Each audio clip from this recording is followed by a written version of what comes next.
نحمده ونستعينه ونستغفره ونعوذ بالله من شرور أنفسنا ومن سيئات أعمالنا من يهد الله فلا مضل له ومن يضلله فلا هادي له ونشهد أن لا إله إلا الله وحده لا شريك له ونشهد أن سيدنا وحبيبنا ومولانا محمدا عبده ورسوله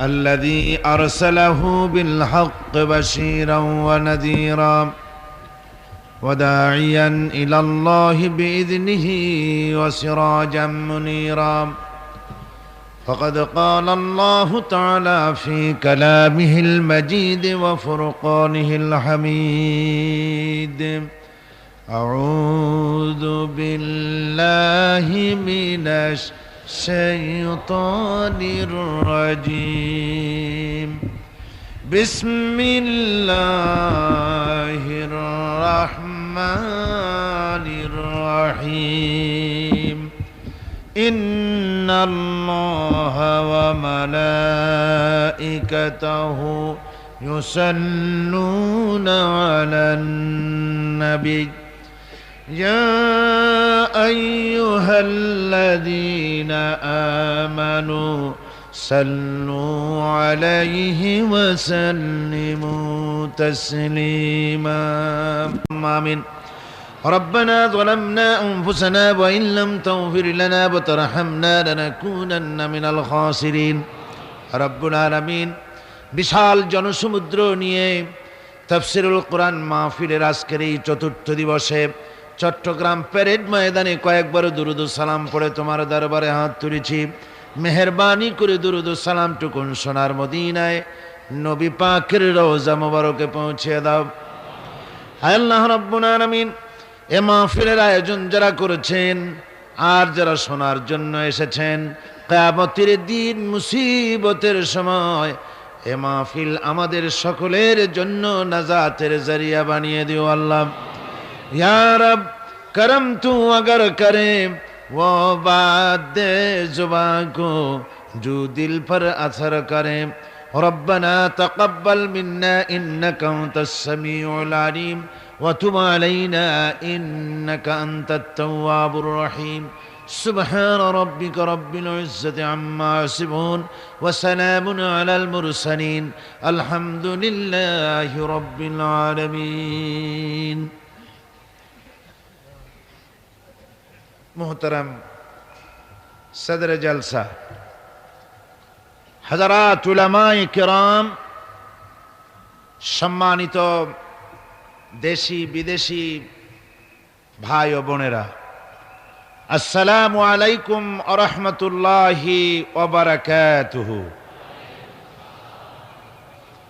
আমরা আল্লাহ সুবহানাহু ওয়া তাআলার দরবারে লাখো কোটি শুকর আদায় করি যে মহান আল্লাহ তাবারক ওয়া তাআলা ইসলামী সমাজ কল্যাণ পরিষদ কর্তৃক আয়োজিত 5 দিন ব্যাপী তাফসীরুল কোরআন মাহফিলের আজকের এই চতুর্থ দিবসে আমাদেরকে শরীক হওয়ার তৌফিক এনায়েত করলেন। সেই মহান মাবুদের দরবারে আমরা শুকরগুজার হচ্ছি, আমরা কালিমাতুশ শুকর আদায় করছি, আমরা সকলে পড়ছি আলহামদুলিল্লাহ। কোরআনে কারীমের সূরা আস-সাফ থেকে আমরা গত 3 দিন আলোচনা করেছি। আজকেও আমরা আলোচনা করব সেখান থেকে যেখানে আমরা গতকাল শেষ করেছি।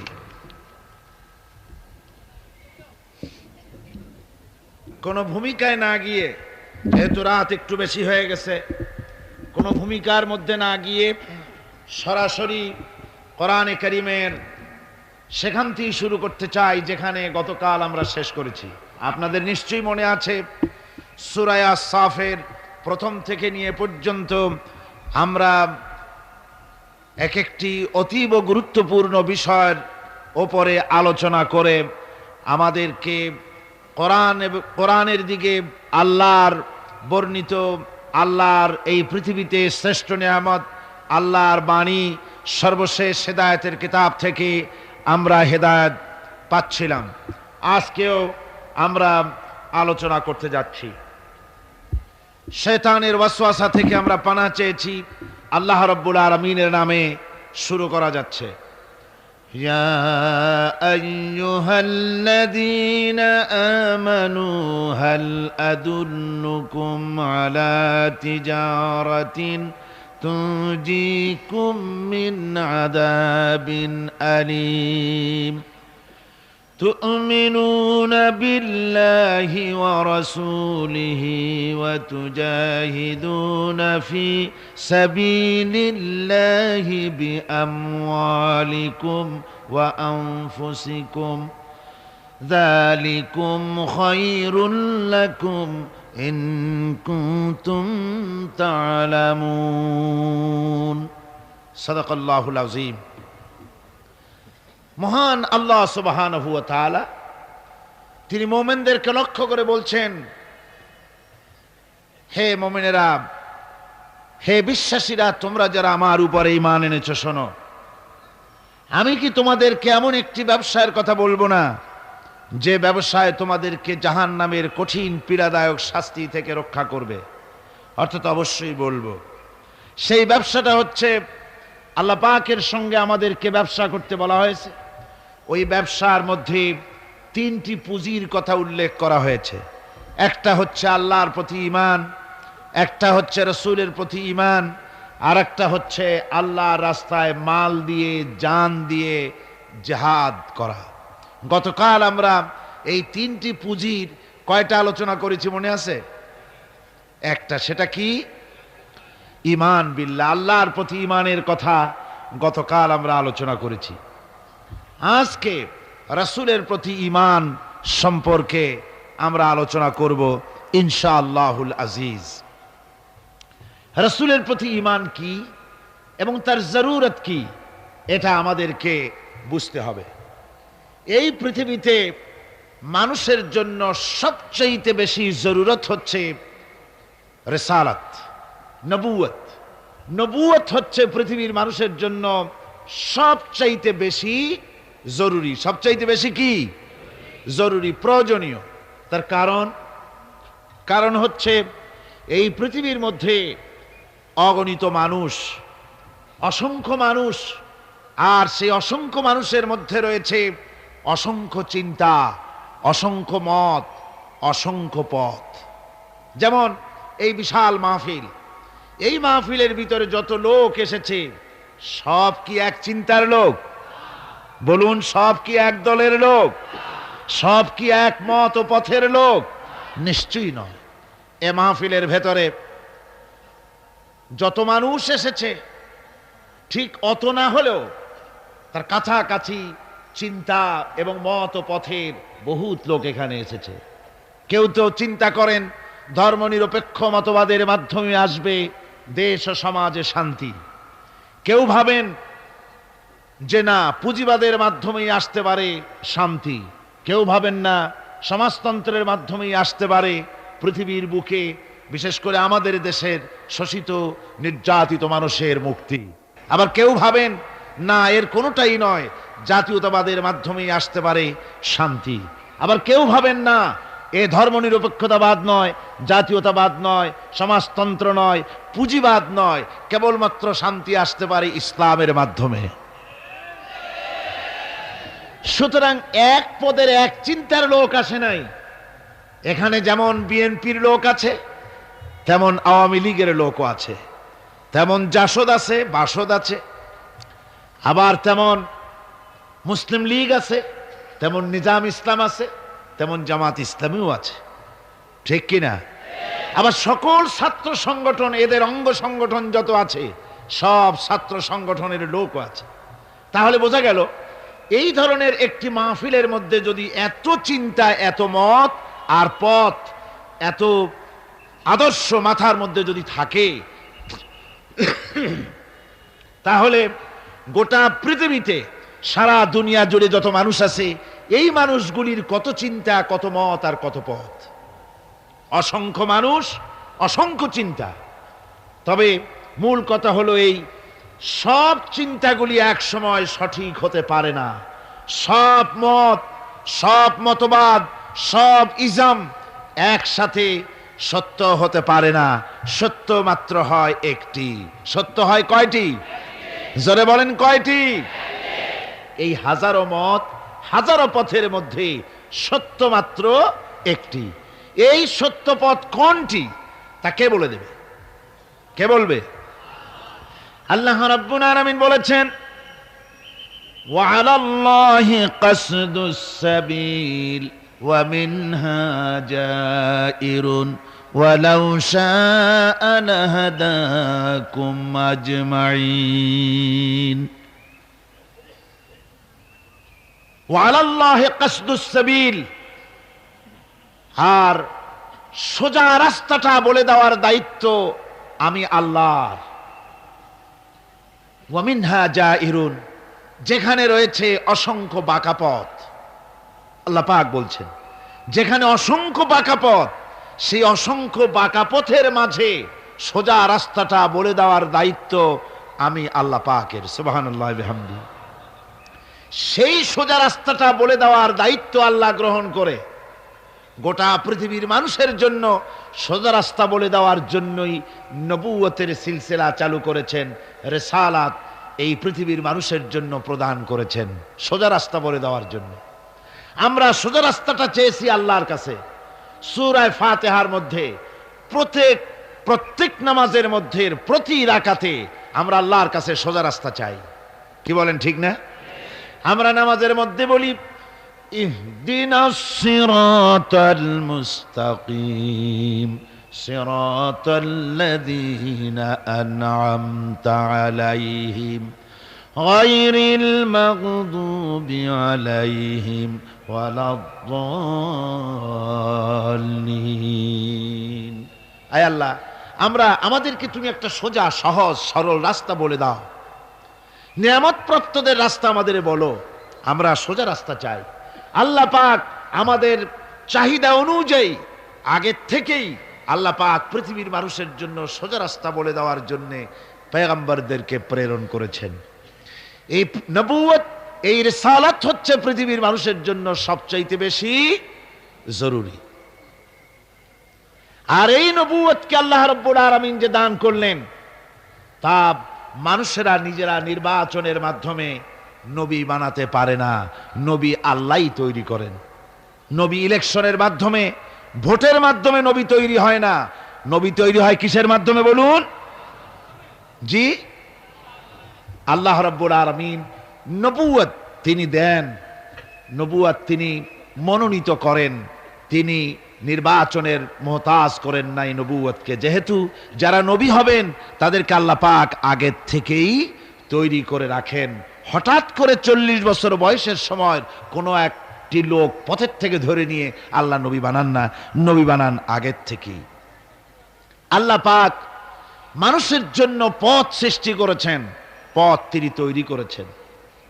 আমরা দেখতে পাই সমুদ্রের ভিতরে নাবিকেরা তারা যখন স্টিমার চালায়, নৌযান যখন চালায়, তখন দিনের বেলায় সূর্যের আলো দিয়া চলে, রাতের আঁধারে যেন পথ না হারায় সেজন্য রব্বুল আলামিন আকাশে তারকা খচিত করে নাবিকদেরকে পথের দিশা দিয়ে দিয়েছেন। আবার তিনি মরুভূমির ভিতরে ধুধু প্রান্তরের মধ্যে নিশানা তৈরি করে মানুষের পথের দিশা দিয়েছেন।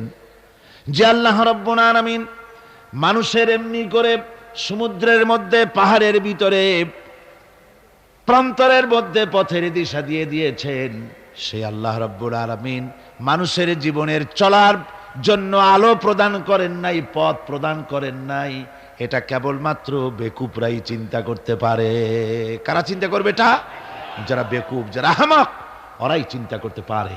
আল্লাহ পাক পথ তৈরি করেছেন, আলো জ্বালিয়েছেন। কোরআনে কারিমে রব্বুল আলামিন বলেছেন, قد جاءكم من الله نور ওয়া কিতাবুম মুবিন। আমি আল্লাহর পক্ষ থেকে তোমাদের জন্য এসেছে আলো, আর আমি তোমাদের দিয়েছি স্পষ্ট কিতাব। আমার পক্ষ থেকে যে আলো তোমাদেরকে দান করেছি সে আলো হচ্ছেন মুহাম্মদুর রাসূলুল্লাহ সাল্লাল্লাহু আলাইহি ওয়াসাল্লাম, তিনি হতেছেন আলো। আর একটা কিতাব দিয়েছি, ওই কিতাবের নাম হচ্ছে কোরআনে কারীম। কোরআন শরীফ দিয়েছে, স্পষ্ট কিতাব। আর আলো দিয়েছি, আলো হচ্ছেন মুহাম্মদুর রাসূলুল্লাহ সাল্লাল্লাহু আলাইহি ওয়াসাল্লাম। হুজুরকে নূর বলা হয়েছে, হুজুরকে সিরাজাম মুনীরা বলা হয়েছে, একটা উজ্জ্বল প্রদীপ বলা হয়েছে।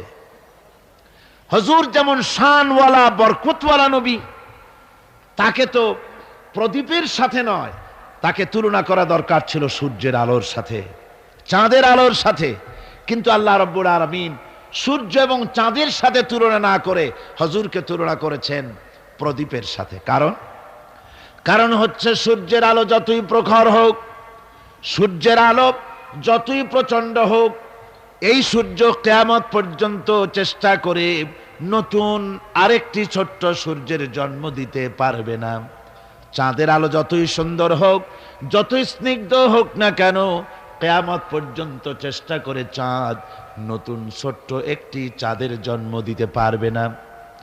অথচ একটা প্রদীপ, এই প্রদীপ থেকে যদি কেউ আলো ধরাতে চায়, আর একটা ধরানো যাবে, 10টা যাবে, 100টা যাবে, সহস্রটা যাবে। যত আলো ধরাতে চায়, একটা প্রদীপ থেকে মানুষ আলো হাজারো হাজারো লাখো লাখো আলো ধরাতে পারে, তাতে ওই প্রদীপের আলো মোটেই কমে যাবে না। ঠিক কিনা বলেন?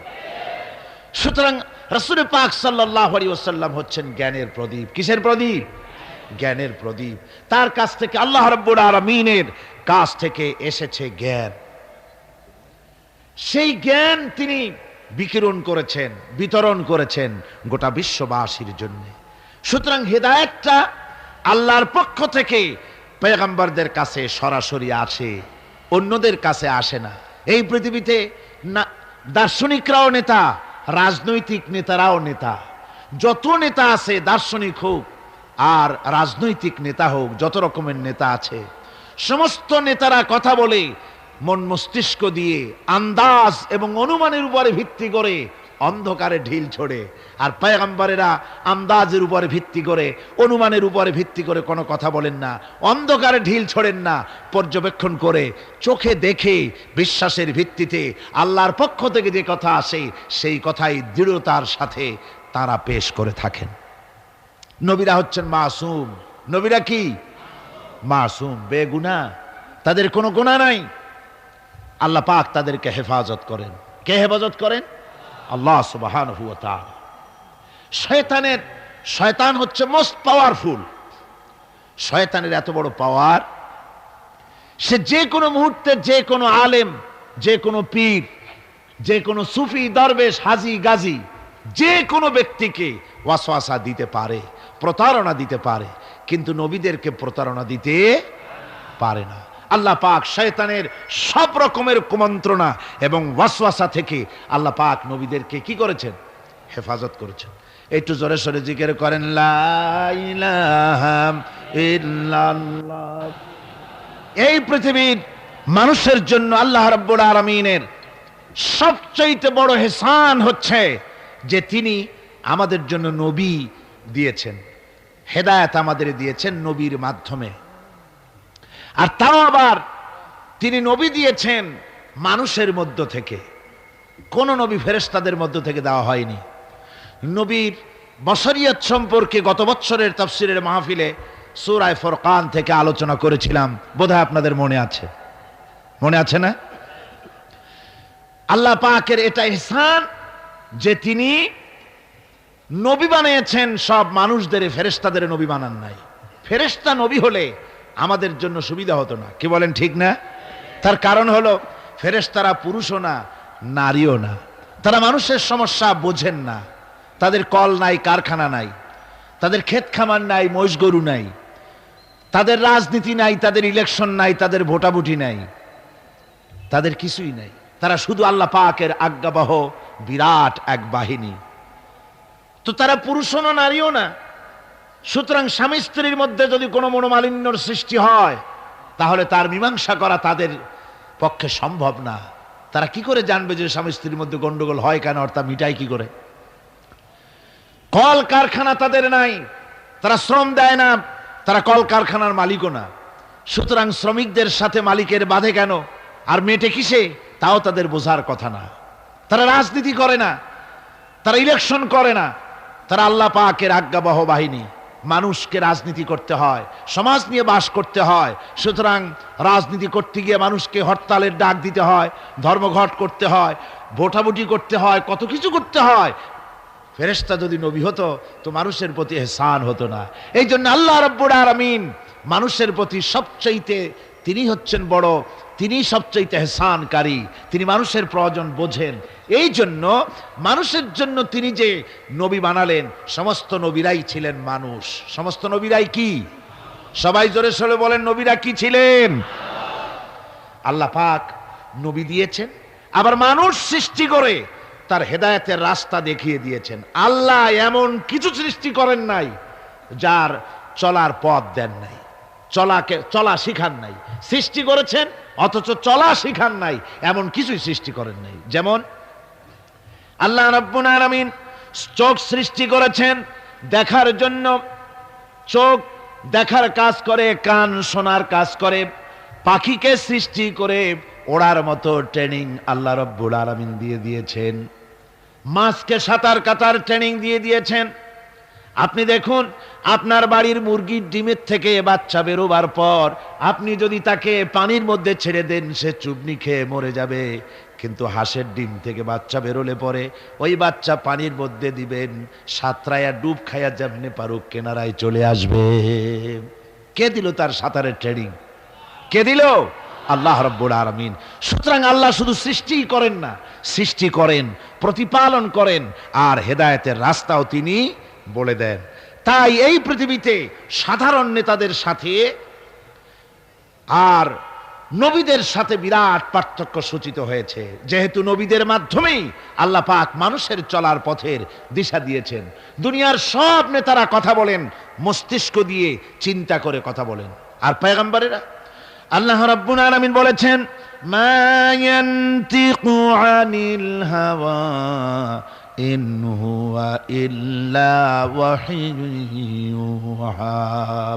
নবী নফসকে অনুসরণ করে, প্রবৃত্তিকে অনুসরণ করে নবীজি কোনো কথা বলেন না। আমার নবী যেটা বলেন সেটা হলো ওহী। আমি যা তাকে বলতে বলি নবীজি তাই বলেন, আমার কথাই বলেন।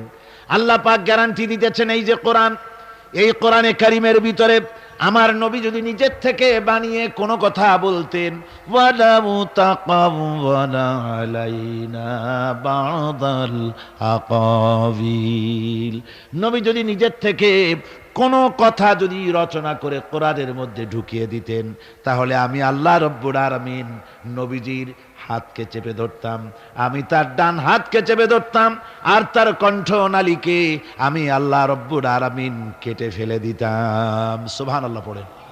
আমি তার কণ্ঠনালীকে কেটে দিতাম। তার অর্থ কি? অর্থ হলো নবীজি নিজের থেকে কোনো কথা বলেন না, নবী যা বলেন, নবীরা যা বলেন সব কার কথা? আল্লাহ সুবহানাহু ওয়া তাআলার কথা।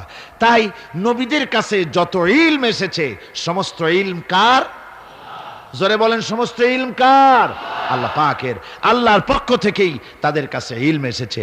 তাই হযরত ইব্রাহিম আলাইহিস সালাম তার পিতাকে ডেকে বলেছিলেন, ইয়া আবাতি ইন্নী ক্বাদ জাআনি মিনাল ইলমি মা লাম ইয়াতিকা ফাত্তাবি'নি আহদিকা সিরাতান সাবিয়্যা।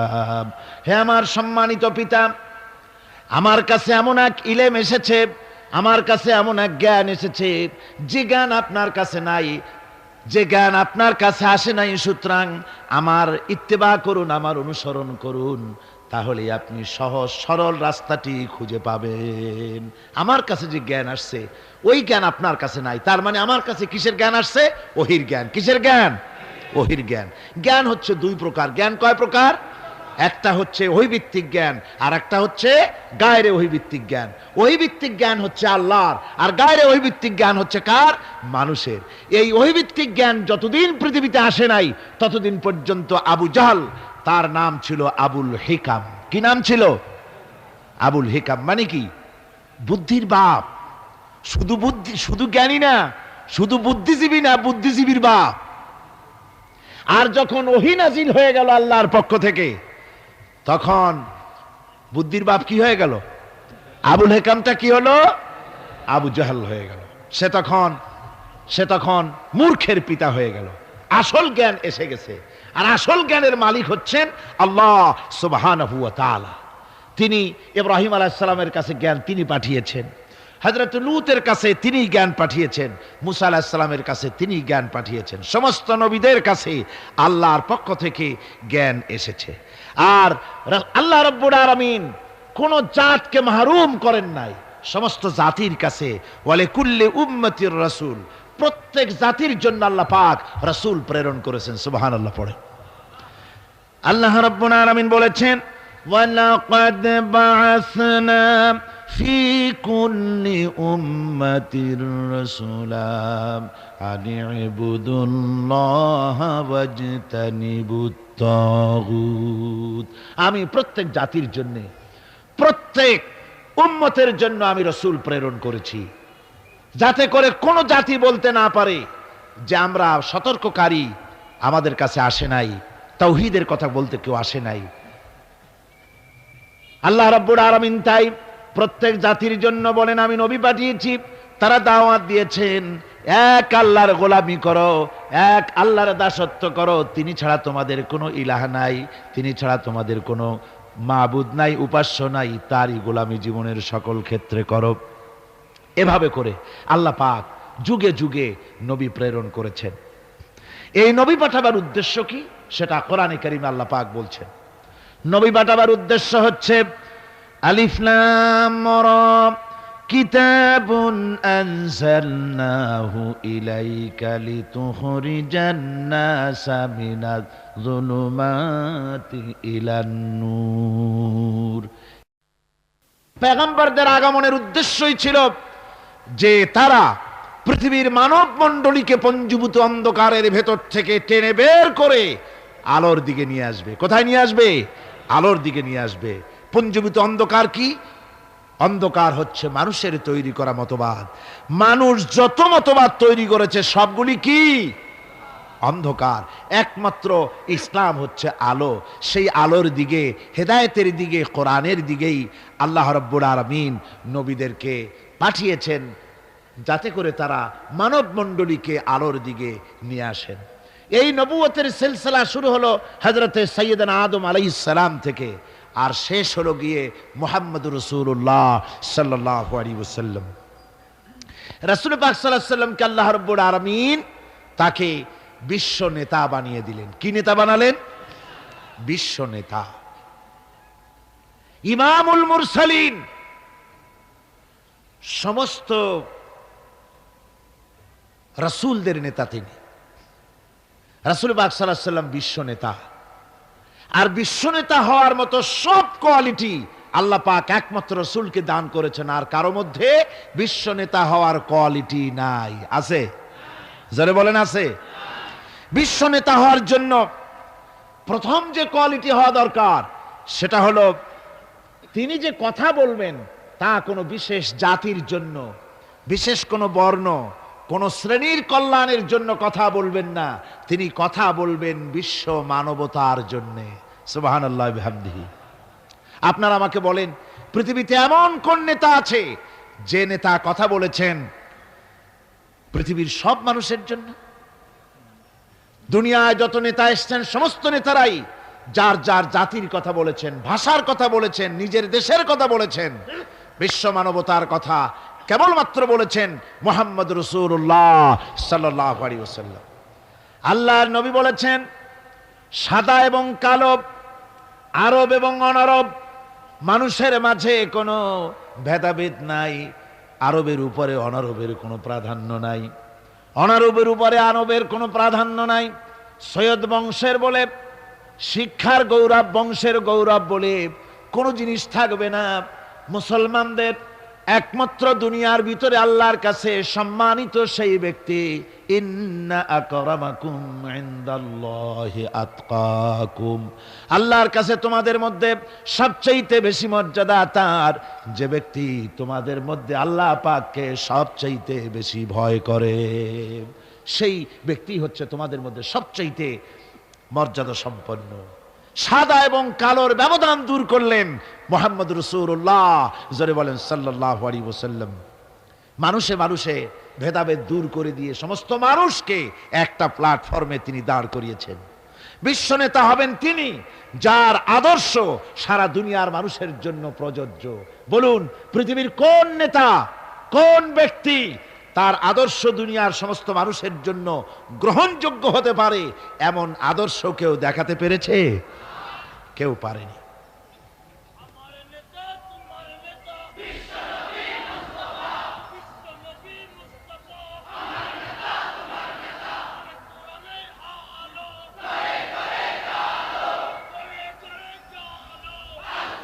বিশ্ব নেতা হওয়ার জন্য 3 নম্বরের যে কোয়ালিটি প্রয়োজন তা হচ্ছে তার দেওয়া আদর্শ কোনো গণ্ডির ভিতরে সীমাবদ্ধ থাকবে না, বরং তা পৃথিবীর সব জায়গায় ছড়িয়ে পড়বে। এ ব্যাপারে রাসূলের আদর্শই সারা পৃথিবীতে ছড়িয়ে পড়েছে, আর কোথাও না, আর কারো না। চতুর্থ, বিশ্বনেতা হওয়ার জন্য আরেকটি কোয়ালিটি এমন, যেটা হচ্ছে যে তিনি আদর্শ দিয়েই ক্ষান্ত হবেন না, নিজের জীবনে তা বাস্তবায়িত করে পৃথিবীর সামনে পেশ করবেন। কোন নেতা আছে যে জীবনে কার্যকরী করে দেখায়া মানুষের সামনে বলতে পেরেছে? আমরা যত নেতাদের ইতিহাস জানি, জীবনী জানি, আমরা দেখেছি তাদের চরিত্র 2 রকমের, তাদের ক্যারেক্টার 2 রকমের। একটা হচ্ছে পার্সোনাল ক্যারেক্টার, আর একটা হচ্ছে পাবলিক ক্যারেক্টার। একটা মানুষের কাছে দেখাবার চরিত্র, আর একটা হচ্ছে ব্যক্তিগত চরিত্র, ঠিক কিনা? তারা বলেন, আমরা যা বলি সেইটা শোনো, আমি যা করি তা দেখতে যাও না। এই হচ্ছে ওদের কথা। মুহাম্মদ রাসূলুল্লাহ সাল্লাল্লাহু আলাইহি ওয়াসাল্লাম হচ্ছেন সেই মহান নেতা যিনি বলেছেন, ও আমার সাহাবীরা, ও আমার স্ত্রীরা, তোমরা দিনের আলোতে আমার মধ্যে যা কিছু দেখতে পাও আর রাতের বেলায়ও যা কিছু আমার মধ্যে দেখতে পাও, সব কথাগুলি তোমরা মানুষের কাছে খুলে বলে দাও। সুবহানাল্লাহ। কোন ব্যক্তি আছে এমন যিনি বলতে পারবেন সাহস করে যে আমার জীবনের সব কথা মানুষের কাছে বলে দাও? কে বলতে পারবে? হযরতে আয়েশা সিদ্দিকা রাদিয়াল্লাহু তাআলা আনহার খেদমতে কিছু সাহাবায়ে কেরাম এসে বলেছিলেন, হুজুর, বলেছিলেন, মা বলুন তো হুজুর সাল্লাল্লাহু আলাইহি ওয়াসাল্লামের চরিত্রটা কেমন? আপনি তো সবসময় কাছে বেশি থাকার সুযোগ পান, চরিত্র আপনারই ভালো জানার কথা, বলুন হুজুরের চরিত্র কেমন? হযরত আয়েশা বলেছিলেন, তোমরা কি কোরআন পড়তে জানো? তারা বললেন, হ্যাঁ, আমরা কোরআন পড়তে জানি। হযরত আয়েশা বলেন, কোরআনে কারীম যদি পড়তে জেনে থাকো তাহলে রাসূল পাক সাল্লাল্লাহু আলাইহি ওয়াসাল্লামের চরিত্র জানার জন্য আমার কাছে কেন এলে? যেটা কোরআন শরীফে পড়েছো তার বাস্তব নমুনা যদি দেখতে চাও তাহলে আল্লাহর নবী মুহাম্মদুর রাসূলুল্লাহর দিকে তাকাও। তিনি হচ্ছেন কোরআনে কারীমের মুজাসসাম নমুনা। এই যে কোরআন, এটা কয় পারা? 30 পারা। এই 30 পারা কোরআনের বাস্তব চিত্র যদি কেউ দেখতে চায় তাহলে রাসূল পাক সাল্লাল্লাহু আলাইহি ওয়াসাল্লামের 23 বছরের নবুয়তের জীবন দেখুক। সুবহানাল্লাহ। এইখানে তো সব লেখা আছে, এখানে সব লেখা আছে। এটা হলো থিওরি। প্র্যাকটিক্যাল যদি কেউ দেখতে চায় কোরআন, তাহলে হুজুরকে দেখতে হবে। কারে দেখতে হবে? পা থেকে শুরু করে মাথা পর্যন্ত, নবুয়তের প্রথম দিন থেকে শুরু করে শেষ নিঃশ্বাস পরিত্যাগ করার সময়টুকুন পর্যন্ত রাসূল পাক সাল্লাল্লাহু আলাইহি ওয়াসাল্লাম কোরআনকে নিজের জীবনের উপরে বাস্তবায়িত করে মানুষের সামনে তুলে ধরেছেন। সুবহানাল্লাহ, সুবহানাল্লাহ। এই জন্য আল্লাহর নবীর চরিত্রের সার্টিফিকেট দুনিয়ার কোন নেতার চরিত্রের সার্টিফিকেট তাদের বইয়ের ভিতরে নাই, ধর্মগ্রন্থের ভিতরে নাই। একমাত্র কোরআনের ভিতরে কোরআনের বাহক যিনি ছিলেন, কোরআনের ধারক যিনি ছিলেন, তার চরিত্রের সার্টিফিকেট আল্লাহ কোরআনের মধ্যে ঢুকাই দিয়েছেন। রব্বুল আলামিন বলেন, ওয়া ইন্নাকা লাআলা খুলুকিন আযীম। নবী হে, আপনি হচ্ছেন পূত পবিত্র চরিত্রের উপরে প্রতিষ্ঠিত। সুবহানাল্লাহি ওয়া বিহামদিহি। আপনি চরিত্রের উপরে প্রতিষ্ঠিত। রাসূল পাক চরিত্রের মূল ব্যক্তিত্ব ছিলেন। লেখাপড়া জানতেন না হুজুর। হুজুর কি লেখাপড়া জানতেন? লেখাপড়া জানতেন না, না পড়তে জানতেন, না লিখতে জানতেন, না নিজের নাম সই করতে পারতেন। অথচ গোটা বিশ্বের সর্বকালের সর্বযুগের সর্বশ্রেষ্ঠ নেতা মুহাম্মদ রাসূলুল্লাহ সাল্লাল্লাহু আলাইহি ওয়াসাল্লাম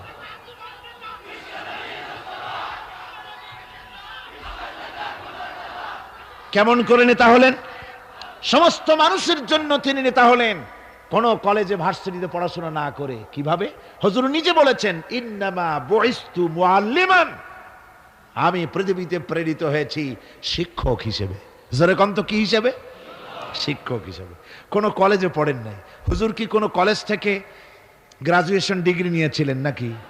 মাস্টার্স কামেল পাস করেছেন? সুবহানাল্লাহ। নবীদের কাল লেখাপড়া করার নাই। তার কারণ, নবীরা যদি লেখাপড়া করতে যান তাহলে যার কাছে শিখবেন তিনি তো তার ওস্তাদ হবেন, তিনি হবেন তার মুরব্বী। আর যিনি শিক্ষা দিবেন তার জ্ঞান তো সীমাবদ্ধ। সীমাবদ্ধ জ্ঞানের মানুষের কাছে তিনি শিখবেনটা কি?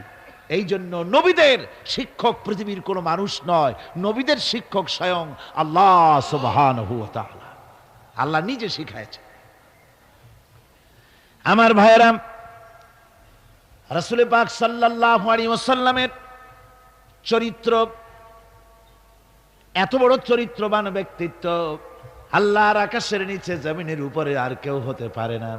আমরা তার চরিত্রের সার্টিফিকেট সর্বপ্রথম আমরা নিলাম।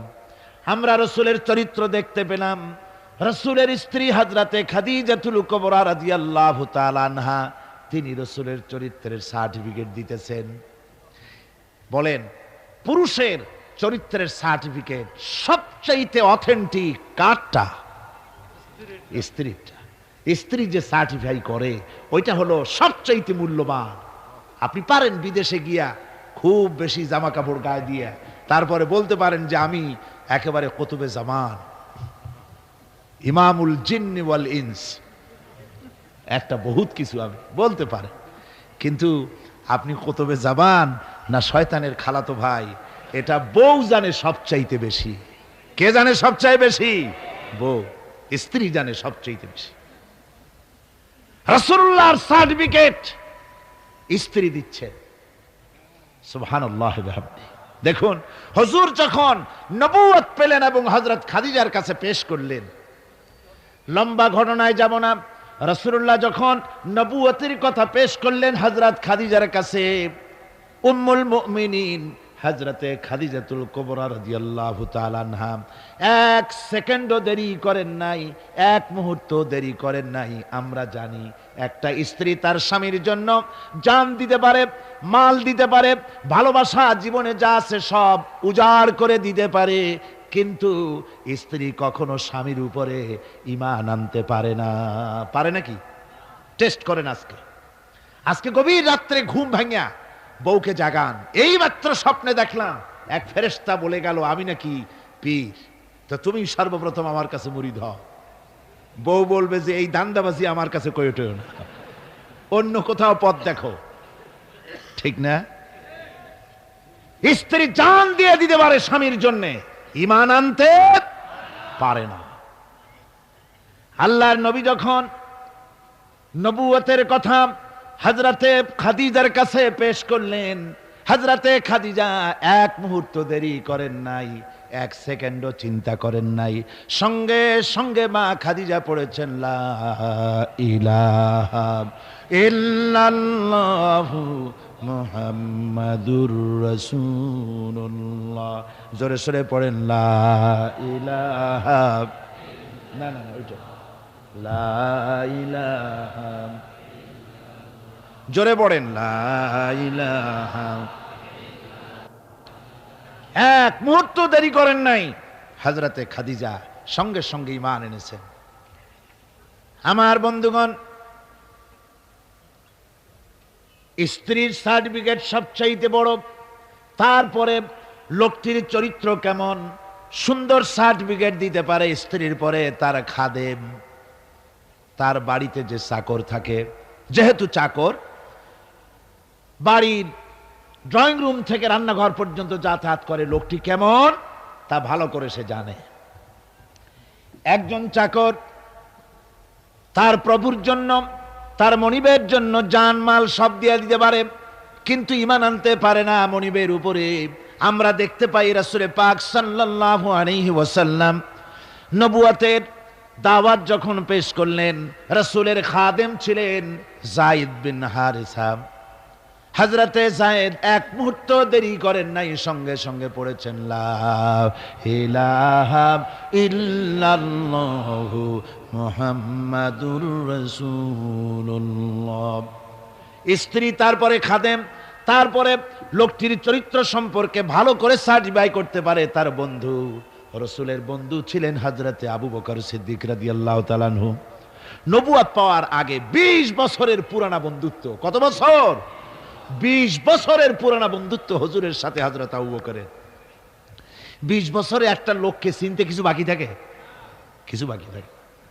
হযরতে রাসূল পাক যখন বন্ধু আবু বকরের কাছে নবুয়তের দাওয়াত পেশ করলেন, তাওহীদের দাওয়াত পেশ করলেন, বন্ধু হযরত আবু বকর এক সেকেন্ডও দেরি করেন নাই, বলেছেন আপনি নবী হওয়ার যোগ্য।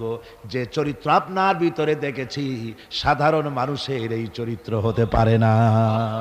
আমি আর মোটেও দেরি করলাম না, আমি পড়ে নিলাম আশহাদু আল্লা ইলাহা ইল্লাল্লাহু وحده لا شريك له وأشهد أن محمدا عبده ورسوله। আমার ভাইরা, রাসূল পাক সাল্লাল্লাহু আলাইহি সাল্লাম চরিত্রের দিক থেকে শ্রেষ্ঠ চরিত্রবান ব্যক্তিত্ব। আপনি বলেন এই পৃথিবীতে কোন নেতা আছে জীবনে মিথ্যে কথা বলে নাই? মোহাম্মদ, এটা কি সোজা কথা মনে করেন? সহজ কথা? সারা জীবনে একটা মিথ্যা কথা বলেন নাই, সমগ্র জীবনে একটি মিথ্যা কথা বলেন নাই, কাউকে গালি দেন নাই, কাউকে ঠকান নাই, কারো সাথে প্রতারণা করেননি। সুবহানাল্লাহ পড়েন, দিল খুলে মুহাব্বতের সাথে জোরে সরে বলেন সুবহানাল্লাহ। কত বড় আযীম ব্যক্তিত্ব!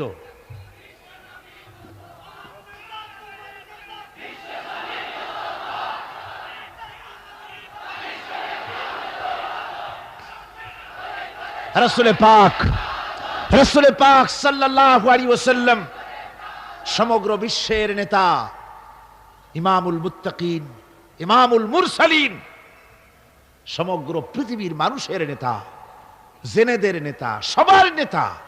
তাই তোমার নেতা আমার নেতা কে? জোরে বলেন, তোমার নেতা আমার নেতা কে?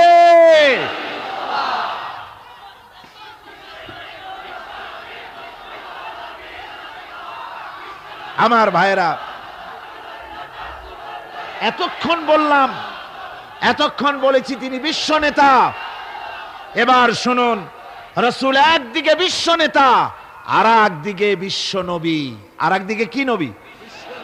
এর আগে যত নবী এসেছেন সমস্ত নবীরা হলেন এলাকার উপরে নবী, ভাষার উপরে নবী, গোত্রের জন্য নবী, কবিলার জন্য নবী। আল্লাহ রাব্বুল আলামিন বলেন ওয়ালাকাদ আরসালনা নূহান ইলা কওমি। আমি নূহ আলাইহিস সালামকে লাকাদ আরসালনা নূহান ইলা কওমিহি, আমি নূহ আলাইহিস সালামকে তার কওমের জন্য নবী করেছি। শুআয়ব আলাইহিস সালামকে মাদিয়ানবাসীদের জন্য, হুদ আলাইহিস সালামকে তার গোত্রের জন্য, ঈসা আলাইহিস সালামকে বনি ইসরাইলদের জন্য, মুসা আলাইহিস সালামকে তার কওমের কাছে এমনি করে সমস্ত নবীদেরকে তার কওমের জন্যই আমি নবী করে পাঠিয়েছি। কিন্তু মুহাম্মদুর রাসূলুল্লাহ সাল্লাল্লাহু আলাইহি ওয়াসাল্লামকে বিশেষভাবে কোনো কওমের জন্য আমি নবী করি নাই। সুবহানাল্লাহ। কোন খাস কওমের জন্য মুহাম্মদ সাল্লাল্লাহু আলাইহি ওয়াসাল্লাম নবী নন। তার সম্মান এই পৃথিবীতে সবচাইতে বেশি মর্যাদা কার? হুজুরের। আল্লাহর পরে যার মর্যাদা, আল্লাহর পরে যার মর্যাদা, তিনি হচ্ছেন বিশ্বনবী জনাবে মুহাম্মদ রাসূলুল্লাহ সাল্লাল্লাহু আলাইহি ওয়াসাল্লাম। আমরা কোরআনে কারীমের মধ্যে দেখেছি, এই কোরআনে কারীমের ভিতরে আল্লাহ রাব্বুল আলামিন যত নবীদেরকে এই কোরআনে নাম উল্লেখ করেছেন, কোরআন শরীফে কতজন নবীর নাম আছে? 25 জন নবীর নাম আছে। এই 25 জন নবীদের মধ্য থেকে যারে যখন ইচ্ছে করেছেন আল্লাহ পাক নাম ধরে ধরে ডেকেছেন, ইয়া আদামু সুকুন আনতা ওয়া যাওজুকাল জান্নাহ। নাম ধরে ডাকলেন আদমকে। ইয়া ইয়াহইয়া খুযিল কিতাবা বিকুওয়া, হযরত ইয়াহইয়াকে ডাকলেন নাম ধরে। ইয়া যাকারিয়া, ইয়া নূহ, হযরত মূসা আলাইহিস সালামকে ডাকতেছেন ওয়ামা তিলকা বিয়ামিনিকা ইয়া মূসা। আবার যখন আল্লাহ রাব্বুল আলামিন মুসলমানদের জাতির পিতাকে ডাকার দরকার বোধ করলেন, কে মুসলমানদের জাতির পিতা? ভুল করবেন না যেন, আমাদের দেশের লোকেরা প্যাঁচ লাগায় ফেলাইছে, মিছিল করে, স্লোগান দেয়, আমার নেতা তোমার নেতা অমুক সাতামাতা হাবিজাবি। মুসলমানদের জাতির পিতা আল্লাহ পাক ঠিক করে দিয়েছেন। কে ঠিক করেছেন? মিল্লাতা আবিকুম ইব্রাহিম হুয়া সাম্মাকুমুল মুসলিমিন। আল্লাহ পাক বলছেন দুনিয়ার সমস্ত মুসলমানদের পিতা, তোমাদের জাতির পিতা কে? হযরত ইব্রাহিম আলাইহিস সালাম। তোমরা আন্দাজে একটা পথের থেকে ধরে নিয়ে সাতামাতা জাতির পিতা বানাইতে পারো না। তোমরা বানাতে পারো জাতির পিতা, কিন্তু ইসলামের কাছে তার জুতার ফিতার কদরও নাই।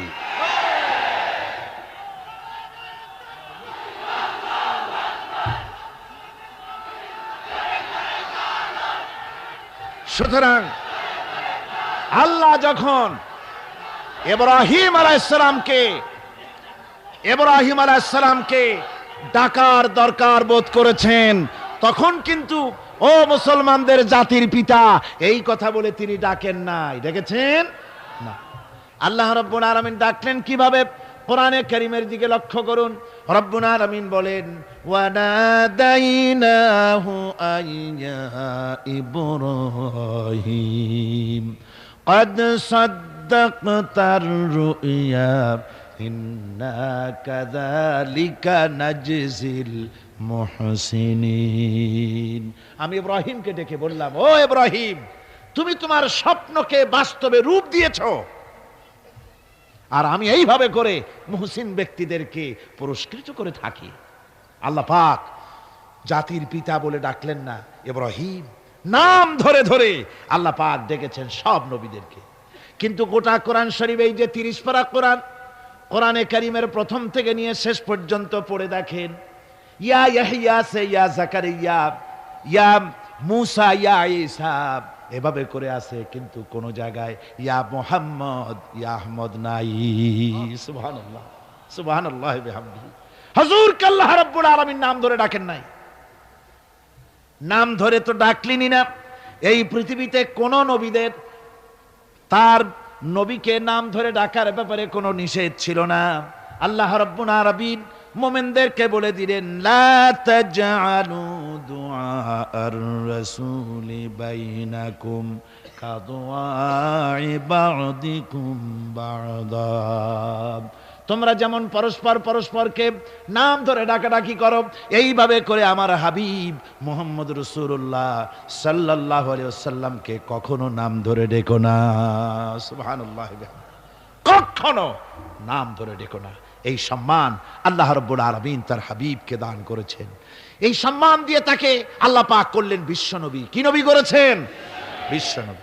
আল্লাহ পাক বলছেন, নবী আপনি বলুন, যেহেতু রাসূলের রিসালাত হচ্ছেন বিশ্বজনীন, সার্বজনীন, কিয়ামত পর্যন্ত নবুয়ত চলবে কার?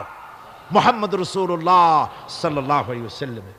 আল্লাহ রাব্বুল আলামিন বলেন, কুল ইয়া আইয়ুহান নাসু ইন্নী রাসূলুল্লাহি ইলাইকুম জামিআ। ও নবী আপনি বলে দেন, হে মানব সকল, আমি তোমাদের সকলের জন্য আল্লাহর পক্ষ থেকে রাসূল হয়ে এসেছি, সকলের জন্য আমি রাসূল। এই জন্য মুহাম্মদ সাল্লাল্লাহু আলাইহি ওয়াসাল্লাম শুধু আমাদের মুসলমানদের রাসূল এটা দাবি করা যাবে না, তিনি সকলের জন্য। আল্লাহ যেমন সকলের, আল্লাহ কি শুধু মুসলমানদের না। সূরা ফাতিহায় কি পড়ি? আলহামদুলিল্লাহি রাব্বিল মুসলিমিন পড়ি, রব্বিল আউলিয়া ওয়াল মুত্তাকিন পড়ি, রব্বিল কি বলে রব্বুল মুত্তাকিন পড়ি না, আমরা পড়ি আলহামদুলিল্লাহি রাব্বিল আলামিন। আল্লাহ হচ্ছেন সকলের জন্য, সকলের স্রষ্টা। আল্লাহ যেমন সকলের, আল্লাহ পাক বলেন আমি যেমন সকলের, আমার নবী বিশ্ব নবীকে বানায় দিলাম, ওয়ামা আরসালনাকা ইল্লা রাহমাতাল লিল আলামিন। আমি রব্বুল আলামিন আর আমার হাবিব হচ্ছেন রাহমাতুল লিল আলামিন। আমি সকলের স্রষ্টা আর আমার রাসূল সকলের জন্য রহমত। যারা বলেন সুবহানাল্লাহ বিহামদিহি, সকলের জন্য তিনি রহমত। আল্লাহ পাক বলেন ওয়ামা আরসালনাকা ইল্লা কাফাতান লিন-নাসি বাশীরান ওয়া নাযীরা। আমি আপনাকে তামাম পৃথিবীর মানুষের জন্য সুসংবাদদাতা হিসাবে আর সতর্ককারী হিসাবে আপনাকে প্রেরণ করেছি, সকলের জন্য আপনি। আল্লাহ রাব্বুল আলামিন তার হাবিব সম্পর্কে বলেন তাবারাকাল্লাযী নাযালাল ফুরকানা আলা আবদিহি লিয়াকুনা লিল আলামিনা নাযীরা। অতীব বরকতশালী সে আল্লাহ রাব্বুল আলামিন, যিনি তার বান্দার উপরে ফুরকান অবতীর্ণ করেছেন যাতে করে তিনি তার কওমের কাছে দাওয়াত পৌঁছান। এ কথা বলা হয় নাই লিয়াকুনা লিল আলামিনা নাযীরা, বিশ্ববাসীর কাছে যেন তিনি দাওয়াত পৌঁছাতে পারেন, আল্লাহর সম্পর্কে, জাহান্নাম সম্পর্কে ভীতি প্রদর্শন করাতে পারেন, জান্নাতের সুসংবাদ দিতে পারেন, হেদায়েতের দাওয়াত পৌঁছে দিতে পারেন। এই জন্য আমি রাসূলকে পাঠিয়েছি তামাম বিশ্বের সমস্ত মানুষের জন্য। সুবহানাল্লাহ বিহামদিহি, তিনি সকলের জন্য।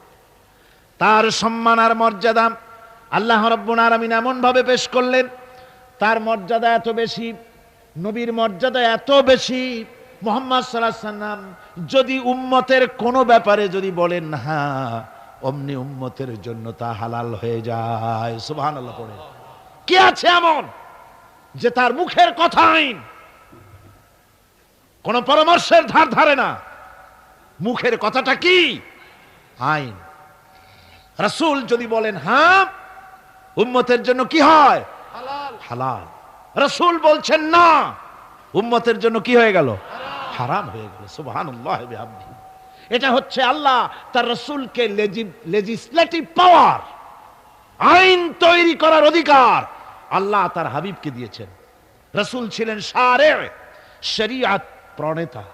হালাল হারামের সীমারেখা কোরআনে যা আছে এটুকুনি শেষ নয়। হালাল হারামের সীমারেখা রাসূল পাককে প্রদান করার জন্য, নির্ধারণ করার জন্য আল্লাহ পাক তাকে পারমিশন দিয়েছেন, পাওয়ার দিয়েছেন। ওয়ামা আতাকুমুর রাসূলু ফাখুযুহু ওয়ামা নাহাকুম আনহু ফান্তাহু। এই আয়াত দিয়ে প্রমাণিত হয় রাসূল তোমাদের জন্য যা দেন তা গ্রহণ করো, যা নিষেধ করেন তার থেকে বিরত থাকো, ফিরে থাকো। রাসূল পাক সাল্লাল্লাহু আলাইহি ওয়াসাল্লামের ইজ্জত, সম্মান এভাবে আল্লাহ দান করলেন। হ্যাঁ বললে হালাল হয়ে যায়, না বললে হারাম হয়ে যায়। রাসূলের মর্যাদা এত বেশি, তিনি যদি পথ চলেন, পা উঁচু করলে আরশে আজিম পর্যন্ত চলে যান। তিনি যদি আল্লাহর দরবারে মোনাজাত করেন, মোনাজাত করতে দেরি আছে, কবুল হতে দেরি নাই। হাত তোলা লাগে না, হাত তোলা লাগে না। আমরা যে হাত তুলে মোনাজাত করি, হুজুর সাল্লাল্লাহু আলাইহি ওয়াসাল্লাম হাত তুলেছেন, আবার অনেক সময় হাত তোলেননি। কোন সময় হাত, হাদিস শরীফে এসেছে এভাবে হাত উঁচু করেছেন আকাশের দিকে, হাদিস শরীফে এসেছে বগলের সাদা চামড়া দেখা গিয়েছে, এভাবে আল্লাহর কাছে দুহাত তুলে, দুহাত প্রসারিত করে আল্লাহর কাছে কামনা করেছেন। এমন সত্তা, মনে এরাদা করতে দেরি, কবুল হতে দেরি নেই। হাদিস শরীফে এসেছে হযরত আবু হুরায়রা রাদিয়াল্লাহু তাআলা আনহু একবার রাসূল করিম সাল্লাল্লাহু আলাইহি ওয়াসাল্লামের দরবারে কাঁদতেছিলেন। হুজুর জিজ্ঞেস করলেন, আবু হুরায়রা তুমি কাঁদো কেন? হুজুর হযরত আবু হুরায়রা বলেন, হুজুর আমার মা আমাকে মেরেছে, আমি সেই জন্য কাঁদতেছি। হুজুর বলেন, মা তোমাকে মারলো কেন? কোনো বেয়াদবি করেছো নাকি? তিনি বললেন, না কোনো বেয়াদবি করি নাই, তবে মারলো কেন? হযরত আবু হুরায়রা বলেন, হুজুর আমার মা হচ্ছেন মুশরিকা, আমার মা কাফের। আমি অনেক রাত হয়েছিল বাড়ি ফিরতে, আমার মা জিজ্ঞেস করলো এত রাত কোথায় ছিলি? আমি বললাম, মা তাম পৃথিবী যে কদম মোবারক চুমতে পারলে নিজেকে ধন্য মনে করে, আমি সেই রাসূলের দরবারে ছিলাম, আসতে দেরি হয়ে গেছে। ইয়া রাসূলুল্লাহ, আপনার নাম শোনা মাত্র আমার মায়ের গায়ে আগুন জ্বলে গেল। সহ্য করতে না পেরে আমাকে মায়ের আরম্ভ করে দিল। বলল, আবু হুরায়রা হয় আমার বাড়ি ছাড়বি, না হয় মুহাম্মদ সাল্লাল্লাহু আলাইহি ওয়াসাল্লামের ঘর ছাড়বি, কোনটা করবি কর। আমি বললাম, মা তোমার গায়ে যত শক্তি আছে সমস্ত শক্তি দিয়ে তুমি আমাকে প্রহার করো, আমি তামাম তোমার বাড়িটা শুদ্ধা তামাম দুনিয়া ছেড়ে দিতে পারি, কিন্তু রাসূল পাক সাল্লাল্লাহু আলাইহি ওয়াসাল্লামের কদম মোবারক ছাড়তে পারি না। ভাইরা আমার, হযরতে আবু হুরায়রা কাঁদতেছেন। আল্লাহর নবী বলেন, তুমি কাঁদো কেন? তোমার মা তোমাকে মেরেছেন, আমি এখানে কি করব? এখানে তো আমি কোনো দখল আন্দাজ করতে পারি না, আমি কি করতে পারি? এখানে ইন্টারফেয়ার তো আমি করতে পারি না, মা তোমারে মেরেছে। হযরত আবু হুরায়রা বলেন, ইয়া রাসূলুল্লাহ, মায়ের বিরুদ্ধে কোনো নালিশ করার জন্য আপনার কাছে আমি আসি নাই। বলে, কেন এসেছো? হযরত আবু হুরায়রা বলেন, হুজুর এসেছি এই জন্যে, আমি জানি আপনি যদি আল্লাহর দরবারে কোনো ব্যাপারে দোয়া করেন আল্লাহ রাব্বুল আলামিন তা মঞ্জুর করে নেন। আপনি মেহেরবানি করে আমার মায়ের হেদায়েতের জন্য আল্লাহর কাছে দোয়া করুন। হুজুর সাল্লাল্লাহু আলাইহি ওয়াসাল্লাম দুহাত উঁচু করলেন, বললেন, আল্লাহুম্মা ইহদি উম্মা আবি হুরায়রা, আয় আল্লাহ আবু হুরায়রার মাকে তুমি হেদায়েত নসিব করে দাও। এই দোয়া রাসূল করতেছেন, হুজুরকে দোয়ার মধ্যে ফেলে রেখে আবু হুরায়রা দৌড় আরম্ভ করেছে বাড়ির দিকে। পেছন থেকে কয়েকজন সাহাবী তারা দৌড়ে গেল। আবু হুরায়রা দৌড়ায় কেন? এত ভদ্র মানুষ, কোনো সময় কারো সাথে রাগারাগি করে না, দৌড়ায় কেন? নিশ্চয়ই কোনো বিপদ বুঝি হয়ে গিয়েছে, পিছন থেকে জামা টেনে ধরেছে, কি হয়েছে দৌড়াও কেন? হযরত আবু হুরায়রা বলেন, আমার জামা ছেড়ে দাও, আমাকে দৌড়াতে দাও, আমি দৌড়াইয়া বাড়ি পৌঁছে গিয়ে দেখতে চাই আমি আগে দৌড়ে বাড়িতে গেলাম না নবীজির দোয়া আমার আগে আমার বাড়ি পৌঁছে গেল, কোনটা হলো আমি সেটা দেখতে চাই। হযরত আবু হুরায়রা দৌড়াতে দৌড়াতে ঘরের কাছে গিয়ে নক করেছে। ভিতর থেকে আওয়াজ এলো, কে? কিছুক্ষণ পর মা আমার বেরোলেন, মাথার চুল দিয়া পানি পড়তেছে, বুড়া মানুষ। মা আমার কাছে এসে বলল, বাবা তোমাকে মারার পর আমি বড় অনুতপ্ত হয়েছি, মনে মনে অনুশোচনা করেছি, আরে আমার ছেলে তো কোনো খারাপ জায়গায় যায় নাই, কোনো খারাপ মানুষের কাছে যায় নাই, মারলাম কেন? বড় অনুতপ্ত হয়ে গেছি আমি। এই অনুশোচনা করে আমি এই মাত্র গোসল করেছি, আমাকে নিয়ে চলো তুমি বিশ্ব নবী রাসূলুল্লাহর দরবারে। আমার ভাইরা, রাসূল পাক সাল্লাল্লাহু আলাইহি ওয়াসাল্লাম আল্লাহর নবী এমন এক মহান সত্তা ছিলেন যে তিনি দোয়া আল্লাহর দরবারে হাত উঁচু করতে দেরি আছে, কিন্তু দোয়া কবুল হতে দেরি নাই। হিজরত করে মদিনায় এসেছেন, নামাজ পড়তে দিল চায়, কাবা শরীফের দিকে ফিরে যদি নামাজ পড়তে পারতাম দিলটা বড় ভালো লাগতো, কিন্তু হাত উঁচু করে মোনাজাত করতেছেন না, আল্লাহর কাছে বলতেওছেন না যে আল্লাহ তুমি আমার কিবলাটা বাইতুল মুকাদ্দাস থেকে ফিরাইয়া মক্কা শরীফে বাইতুল্লাহর দিকে ফিরাই দাও, মুখেও বলতেছেন না, মনেও না, শুধু আকাশের দিকে বারবার তাকাচ্ছেন, মোনাজাত করেন নাই। মনে মনে আশা পোষণ করতেছেন যদি এমন একটা ওহী নাজিল হয়ে যেত। আল্লাহ রাব্বুল আলামিন সঙ্গে সঙ্গে রাসূল জোহরের নামাজ পড়তেছিলেন, 2 রাকাত পড়া হয়ে গেছে, এমন সময় ওহী নাজিল হয়ে গেল, قد نرى تقلب وجهك في السماء, ও নবী আমি দেখতে পেয়েছি বারবার আপনি আকাশের দিকে তাকাচ্ছেন, সুবহানাল্লাহ, আমি দেখতে পেয়েছি। فلنولينك قبلة فول وجهك شطر المسجد الحرام। আর দেরি নাই, আপনার মনের আশা পুরা হয়ে গেছে, এক্ষুনি আপনার কিবলা পরিবর্তন করুন। হুজুর 2 রাকাত পড়েছিলেন বাইতুল মাকদাসের দিকে ফিরে, বাকি 2 রাকাত তিনি মক্কা শরীফের কাবা শরীফের দিকে ফিরলেন। আজও পর্যন্ত সেই মসজিদ আছে, সাক্ষ্য দিচ্ছে নবীর কথা কিভাবে মঞ্জুর হয়। মসজিদে কিবলাতাইন মদিনা মুনাওয়ারায় সে মসজিদ আজও আছে। ভাইরা আমার, রাসূল পাক সাল্লাল্লাহু আলাইহি ওয়াসাল্লাম এত বড় মর্যাদা সম্পন্ন ব্যক্তিত্ব, মহান ব্যক্তিত্বের উম্মতের মধ্যে আল্লাহ আমাদের শামিল করেছেন। শুকরিয়া স্বরূপ আমরা পড়ি আলহামদুলিল্লাহ। জোরে সোরে পড়েন আলহামদুলিল্লাহ। আমার ভাইয়েরা, মর্যাদা এত বেশি আল্লাহ রসুলকে আল্লাহ রাব্বুল আলামিন দান করেছেন। এই পৃথিবীতে কোন মানুষের সঙ্গে যদি আপনি বেয়াদবি করেন, তিনি আপনার বাপ হোক, তিনি আপনার মা হন, অথবা আপনার ওস্তাদ হন, অথবা আপনার পীর হন, যে কেউ হোক না কেন, কারো সঙ্গে যদি কোনো বেয়াদবি হয়ে যায় তো শুধু একটা বেয়াদবি ছাড়া আর কিছুই না।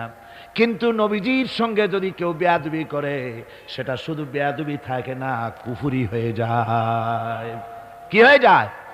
কুফরি হয়ে যায়। রাসূলুল্লাহকে কেউ তাওহীন করলে, অসম্মান করলে, সমালোচনা করলে কাফের হয়ে যায়। যারা বলেন কি হয়ে যায়? কত বড় মর্যাদা! রাসূল পাক সাল্লাল্লাহু আলাইহি ওয়াসাল্লাম, তার সামনে সাহাবায়ে কেরাম বসা, হুজুর কথা বলছেন, সাহাবায়ে কেরাম তারাও কথা বলছেন। কথা বলতে বলতে এক পর্যায়ে সাহাবীদের গলার আওয়াজ বড় হয়ে গেছে। হুজুরের গলার আওয়াজ শোনা যায় না, সাহাবীদের গলার আওয়াজটা বড় হয়ে গেল। আল্লাহ রাব্বুল আলামিন এতটুকুর বরদাস্ত করলেন, আমার নবীর গলার আওয়াজের চাইতে তোমাদের আওয়াজ বড় হলো কেন? সঙ্গে সঙ্গে ওহী নাজিল হয়ে গেল। আল্লাহ রাব্বুল আলামিন বলেন, ইয়া আইয়ুহাল্লাযীনা আমানু লা তারফাউ আসওয়াতাকুম ফাওকা সাউতিন নবী। ও বিশ্বাসীরা, খবরদার, তোমরা যারা ঈমান এনেছো শোনো, তোমাদের গলার আওয়াজ যেন আমার নবীর গলার আওয়াজের চাইতে বড় না হয়ে যায়। যদি তা হয়, আনতাহবাতা আমালুকুম, জীবনের সমস্ত ভালো কাজগুলি আমি আল্লাহ বরবাদ করে দেব। আজ পর্যন্ত এই আয়াতে কারিমা রাসূল পাক সাল্লাল্লাহু আলাইহি ওয়াসাল্লামের রওজায়ে আতহারের সামনে সবুজ সাইনবোর্ডের উপরে সোনার অক্ষর দিয়ে এই আয়াতে কারিমা লেখা রয়েছে। সুবহানাল্লাহ। সর্বকালের, সর্বযুগের সর্বশ্রেষ্ঠ মহামানব, সর্বশ্রেষ্ঠ বিশ্বনবী, আল্লাহর পরে যার মর্যাদা, তিনি হচ্ছেন মুহাম্মদ রাসূলুল্লাহ সাল্লাল্লাহু আলাইহি ওয়াসাল্লাম। তার অনুসরণ করা ইবাদত, তার অনুসরণ করা কি? আর তার নাফরমানি করা কুফরি।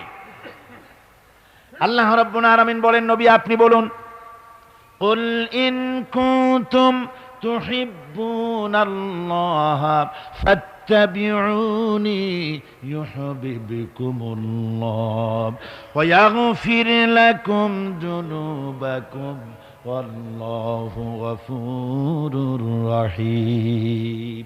নবী বলুন, তোমরা যদি আল্লাহকে ভালোবাসো, মুমিনদেরকে শোনানো হচ্ছে, শোনো, তোমরা যদি আল্লাহকে ভালোবাসো, ফাত্তাবিউনি, ও নবী আপনি বলে দেন যে তাহলে আমার অনুসরণ করো। কার অনুসরণ? নবীর। কার অনুসরণ? নবীর অনুসরণ। আল্লাহরে যদি ভালোবাসো, এ দাবি যদি সত্য হয়, আমার অনুসরণ করো। আর আমার অনুসরণ যদি করো, আল্লাহ পাক বলেন, নবী শুনায় দেন, আপনার অনুসরণ যারা করবে আল্লাহ তাদেরকে ভালোবাসবেন। আর শুধুই ভালোবাসবেন না, তামাম জিন্দেগির সকল গুনাহ খাতা রব্বুল আলামিন মাফ করে দিবেন। জীবনের সব গুনাহ মাফ হয়ে যাবে যদি হুজুরের অনুসরণ করা যায়। বিশ্বকবি, কবি সম্রাট আল্লামা ইকবাল রহমাতুল্লাহ আলাইহি বলেছেন, কি মুহাম্মদ সে वफा तूने तू हम तेरे हैं ये जहां चीज ही क्या लोहो कलम तेरे हैं। মুহাম্মদ সাল্লাল্লাহু আলাইহি ওয়াসাল্লামের সঙ্গে মুহাব্বত জুড়ে দাও, আকাশ আর জমিন তো দূরের কথা, লৌহ কলম পর্যন্ত আমি আল্লাহ তোমার জন্য করে দেব।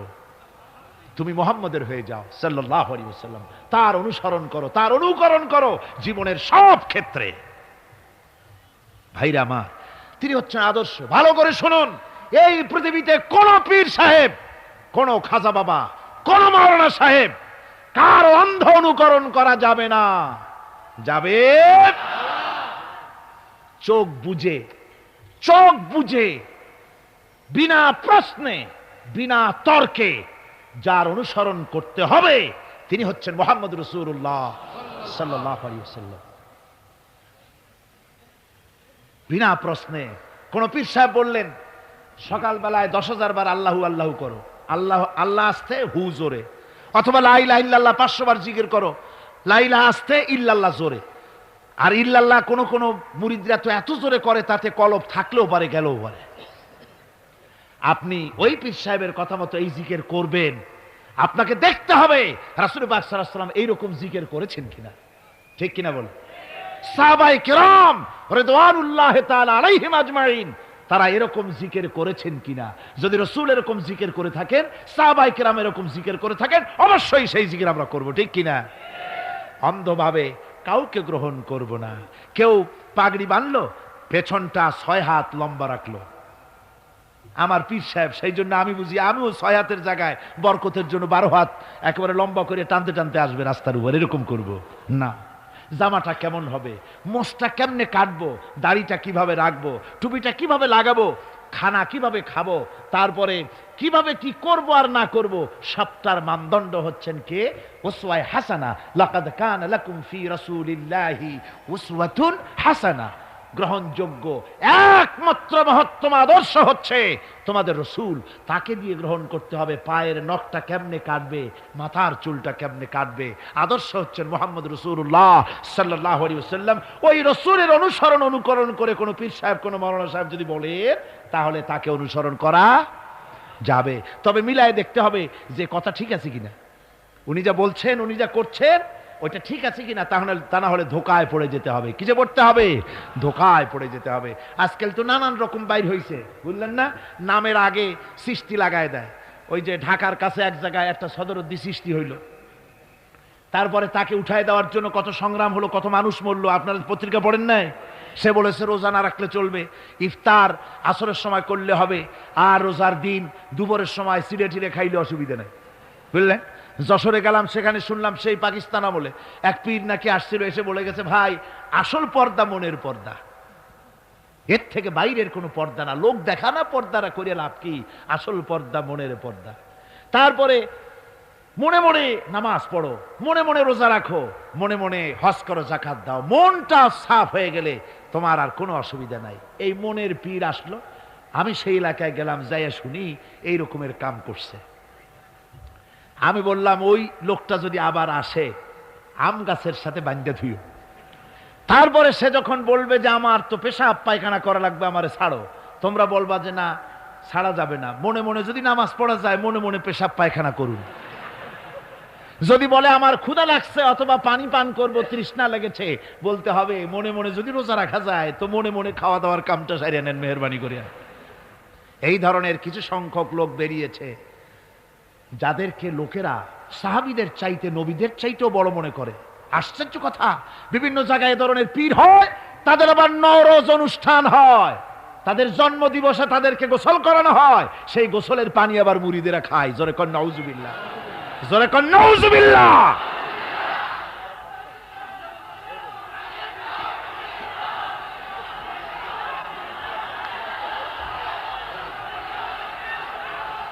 আমার ভাইয়েরা,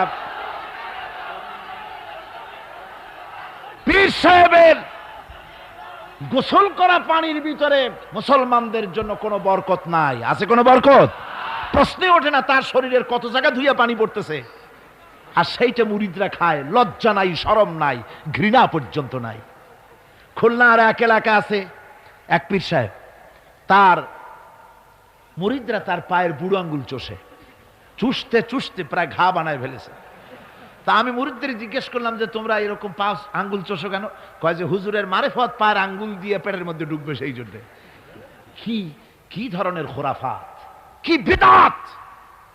রাসূল পাক সাল্লাল্লাহু আলাইহি ওয়াসাল্লাম যা করেন নাই, সাহাবায়ে কেরাম যা করেন নাই, সেগুলি চালু হয়ে গেছে সমাজে। এর থেকে বাঁচতে হবে, আপনাকে মনে রাখতে হবে, কলিজার মধ্যে ঈমান রাখতে হবে। কোন পীর সাহেব, কোন মাওলানা সাহেব ফু দিয়া আমার ভাগ্য ভালো বানায় দেবে অথবা আমাকে ভাগ্য নষ্ট করে দিবে, আমি আল্লাহর কসম তো বিশ্বাস করি না। আমার ভাগ্য,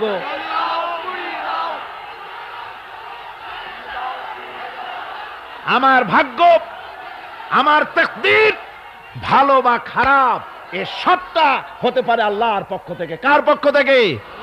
জোরে বলেন, কার পক্ষ থেকে? আল্লাহর পক্ষ থেকে হতে পারে। সুতরাং আজকে আমাদের দেশে বহুত নকল পেরিয়ে গেছে। পীর মুরিদি একসময় খুব ভালো ছিল, কিন্তু যে জিনিস যত ভালো তার নকল বেরোয় তত তাড়াতাড়ি। তবে আলহামদুলিল্লাহ এখনো আলহামদুলিল্লাহ কিছু হাক্কানি পীর এখনো আছে যারা সমাজের কাজ করেন, যারা ওইভাবে কদম বুসি নেওয়ার জন্য পা আগ বাড়ায় দেয় না। কথা বুঝতে পেরেছেন? মানুষকে সর্বনাশ করে না, বরং তাদের ইলম আছে, ইলমের দ্বারা মানুষের কাছে হেদায়েতের কথা শোনায়, সমাজ গঠনমূলক কাজ করে, আল্লাহর কোরআন প্রচার করে। এ ধরনের লোক আছে, তবে এদের সংখ্যা কম। ঠিক কিনা কন? এদের সংখ্যা কম। এরা বিভিন্ন জায়গায় মাজার তৈরি করেছে, মাজারাত তৈরি করেছে। একটা দুইটা মাজার না, বহুত মাজার। গাড়ি বাস সব থামাইয়া তারপরে তাদের কাছ থেকে, মানুষের কাছ থেকে পয়সা কালেকশন করা হয়। ঠিক কিনা? এই যে পয়সা কালেকশন করা হলো, আমি জিজ্ঞেস করি এই টাকাগুলো যে কালেকশন করা হলো, দেওয়া হলো, এই টাকা দিয়ে কবরে যে শোয়া আছে, ওই টাকা দিয়ে তিনি কি কোনো ফায়দা পান? টাকা দরকার কার? জীবিত মানুষের না মরা মানুষের? তো কমন সেন্স নাই কেন মুসলমানের? যিনি ইন্তেকাল করেছেন, মাটির মধ্যে শুয়ে আছেন, তারে টাকা দেই কেন? উনি কি এই কমলার সিজনে কমলা কিনে খাবেন? তো টাকাটা কেন দেওয়া হয়? এই আপনার টাকা দিয়া এই মাজারকে যারা পাহারা দেয় তারা অনেক বড় লোক হয়ে গেছে। ঠিক কিনা? আবার অনেক মাজার আছে যে মাজারে কেডা শোয়া তা মাজারের পাহারাদারও জানে না। এরকম আমি নিজেও দেখেছি।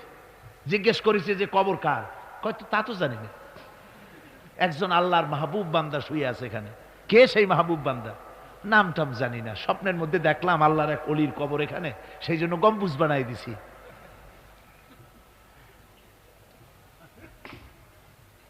একটা রিসালার মধ্যে দেখেছি, একটা রিসালার মধ্যে লেখা হয়েছে যে একজন পীর সাহেবের এক মুরিদ ছিল। তো পীর সাহেবের বাড়িতে এক মাজার আছে, সেই মাজারকে কেন্দ্র করে প্রতি বছর ওরস হয়। মুরিদ সে গরিব মানুষ, ব্যবসা বাণিজ্য করে খায়। তারপরে তার একটা গাধা ছিল, সেই গাধার উপরে সওয়ার হয়ে বাজার ঘাট করত, মালপত্র আনা নেওয়া করে, ওই দিয়ে তার জীবিকা নির্বাহ হতো। একদিন তার গাধাটা মারা গেল। সেই রিসালার মধ্যে লেখা হয়েছে যে লোকটা তখন গাধা মরেছে, এর আর কিচ্ছু নাই, জমি জমাও নাই, খাবে কি করে? খুব দুঃখ পেল মনে। আর এই গাধা যদি মরে কুলে পড়ে থাকে তাহলে দুর্গন্ধ হবে।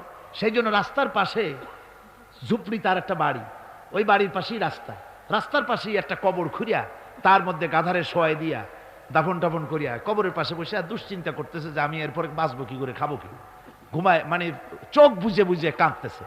এমন সময় ওইটা ছিল বাজারে যাওয়ার রাস্তা, লোকজন বাজারের দিকে যাচ্ছে। যাওয়ার সময় চিন্তা করলো যে এখানে তো কোনোদিন মাজার দেখিনি, এখানে একটা লোক কাঁদতেছে মাজারের কাছে বসে, না জানি কোনো অলি আল্লাহর কবর হবে বোধহয়। এরপরে লোকেরা বাজার থেকে ফেরার সময় দেখে যে হ্যাঁ, ওই সেই লোকটা এখনো কাঁদতেছে।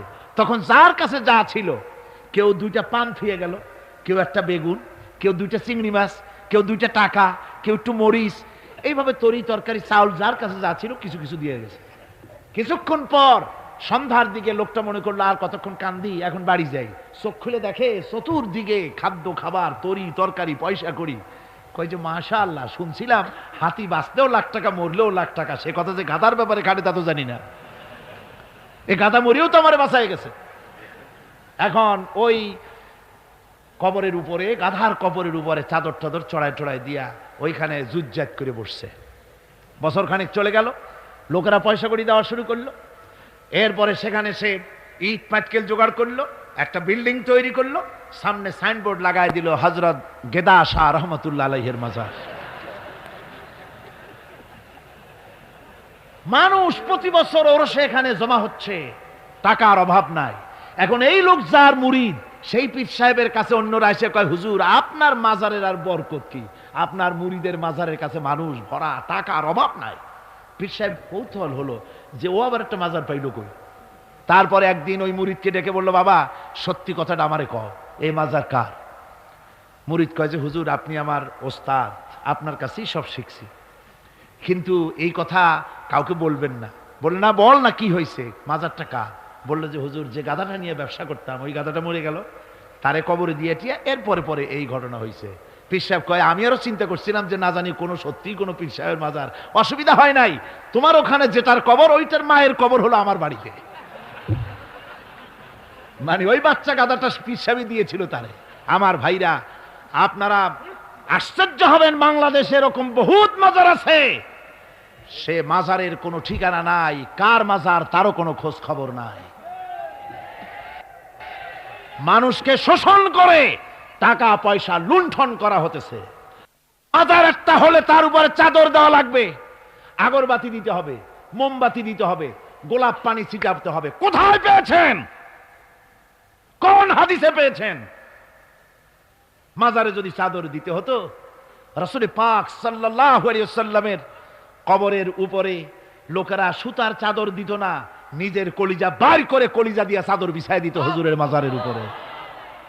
জান্নাতুল বাকিতে গিয়ে দেখুন, জান্নাতুল বাকিতে শোয়া আছে, শহাদায়ে উহুদ আছে, সেখানে সেখানে সাহাবায়ে কেরাম আছে, আজওয়াজে মুতাহহারাত আছে, বানাতে রাসূল, ইবনে রাসূল, আহলে বাইত সেখানে শুয়ে আছেন।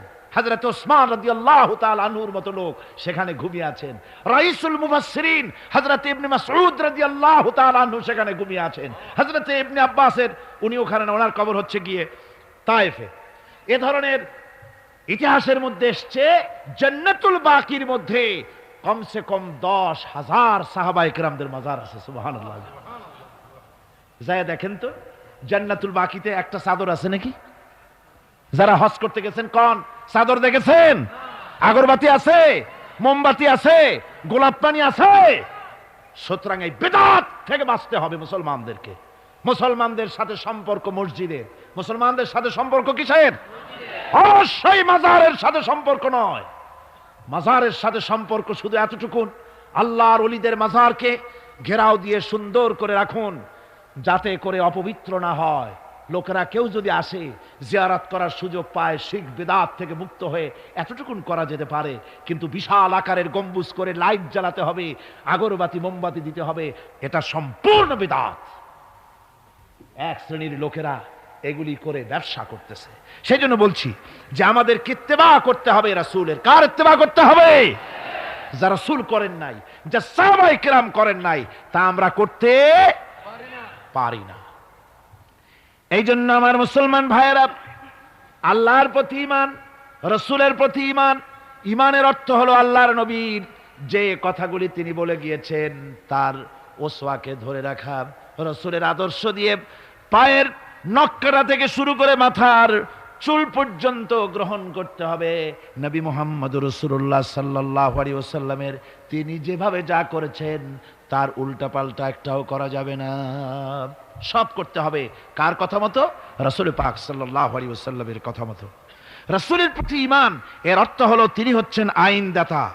তিনি আইন ও বিধান দিয়েছেন আল্লাহর পক্ষ থেকে। আইন ও বিধান কার পক্ষ থেকে দিয়েছেন? আল্লাহর পক্ষ থেকে। তিনি যে বিচার করেছেন সেই বিচারক হিসাবে তাকে গ্রহণ করতে হবে। তিনি যে বিধান দিয়েছেন সেটাই মানতে হবে। তিনি শাসক ছিলেন, তিনি রাষ্ট্রপতি ছিলেন, তিনি সব ছিলেন, সকলের জন্য তিনি আদর্শ। তিনি যুবকের আদর্শ, তিনি নানার আদর্শ, তিনি স্বামীর আদর্শ, তিনি পিতার আদর্শ, তিনি রাষ্ট্রপতির আদর্শ, তিনি সেনাপতির আদর্শ, তিনি শ্রমিকের আদর্শ, তিনি সকলেরই আদর্শ। ঠিক কিনা কন? সকলের আদর্শ। রাসূলের ফয়সালা প্রত্যেকটি উম্মতকে মানতে হবে। একবার একজন মুসলমান আর একজন ইহুদি রাসূলের কাছে গিয়ে উপস্থিত হলেন। ইহুদি গিয়ে নালিশ করলো হুজুরের কাছে মুসলমানের বিরুদ্ধে। হুজুর সাল্লাল্লাহু আলাইহি ওয়াসাল্লাম সে নালিশ শুনে তিনি ফয়সালা দিলেন ইহুদির পক্ষে।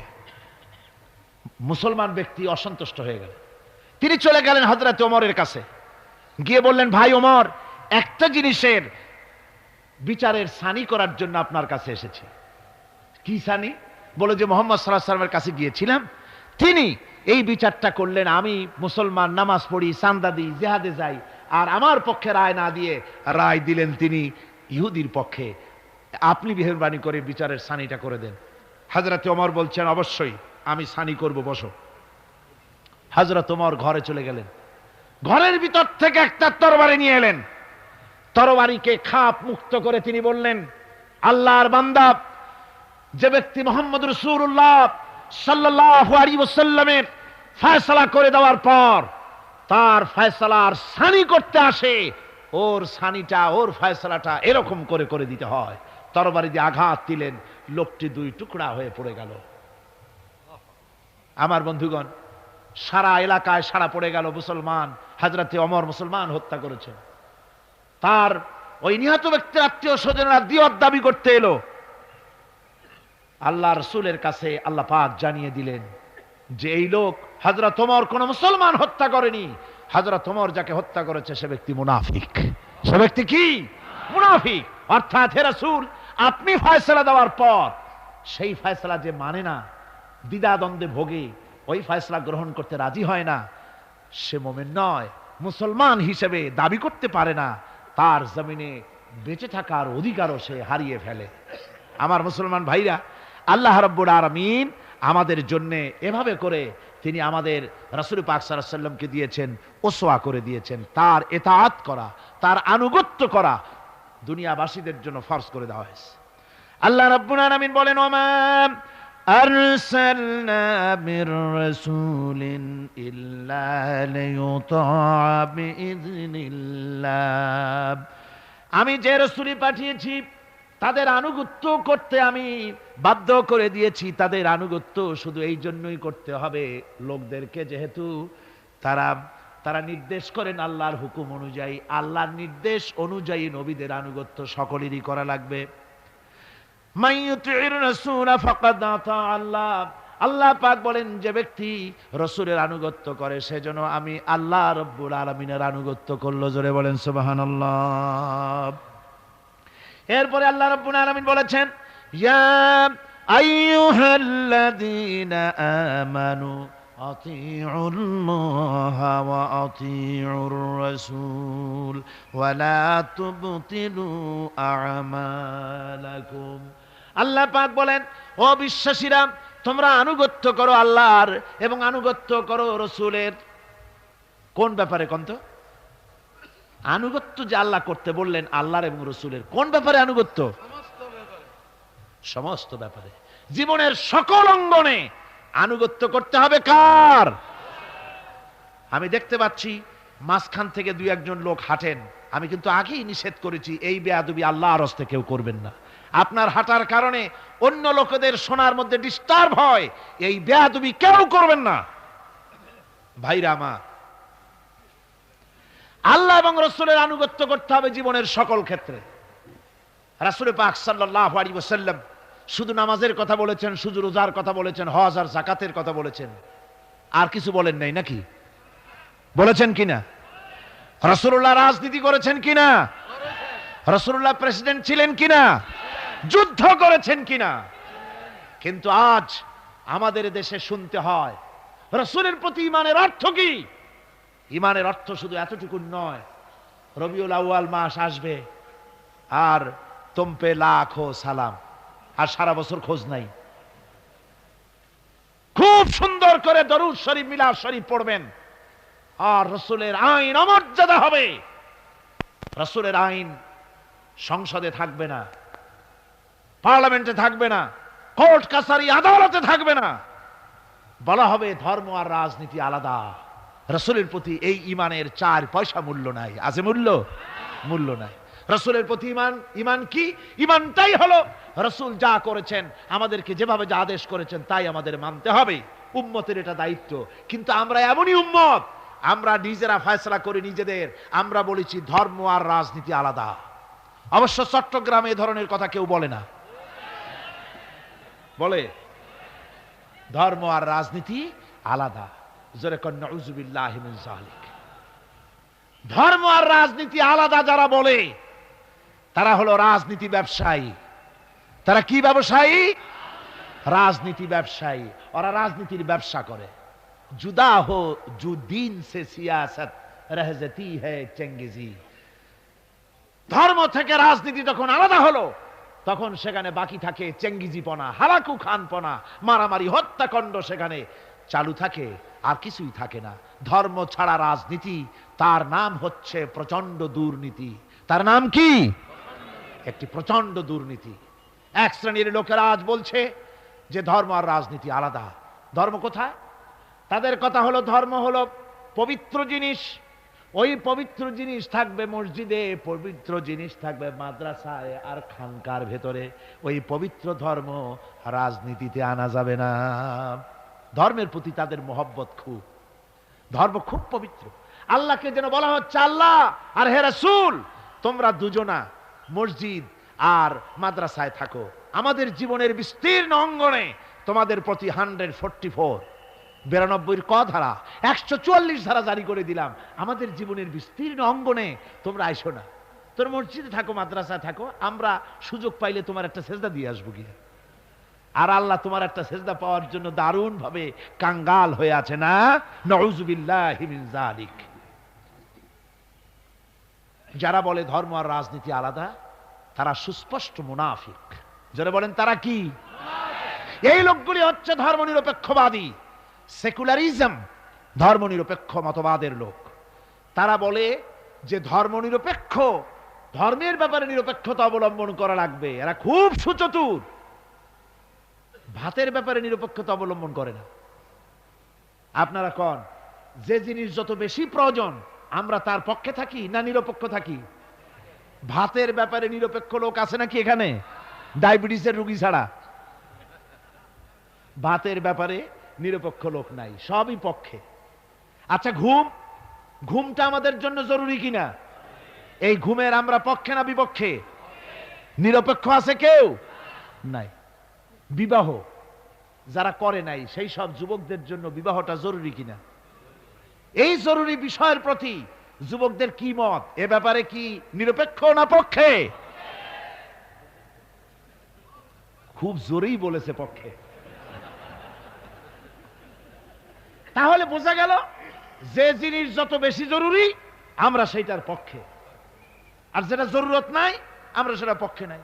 তাহলে ধর্ম কি এতই অজরুরি বিষয় যে এইটার ব্যাপারেই আমরা শুধু নিরপেক্ষ হয়ে থাকবো?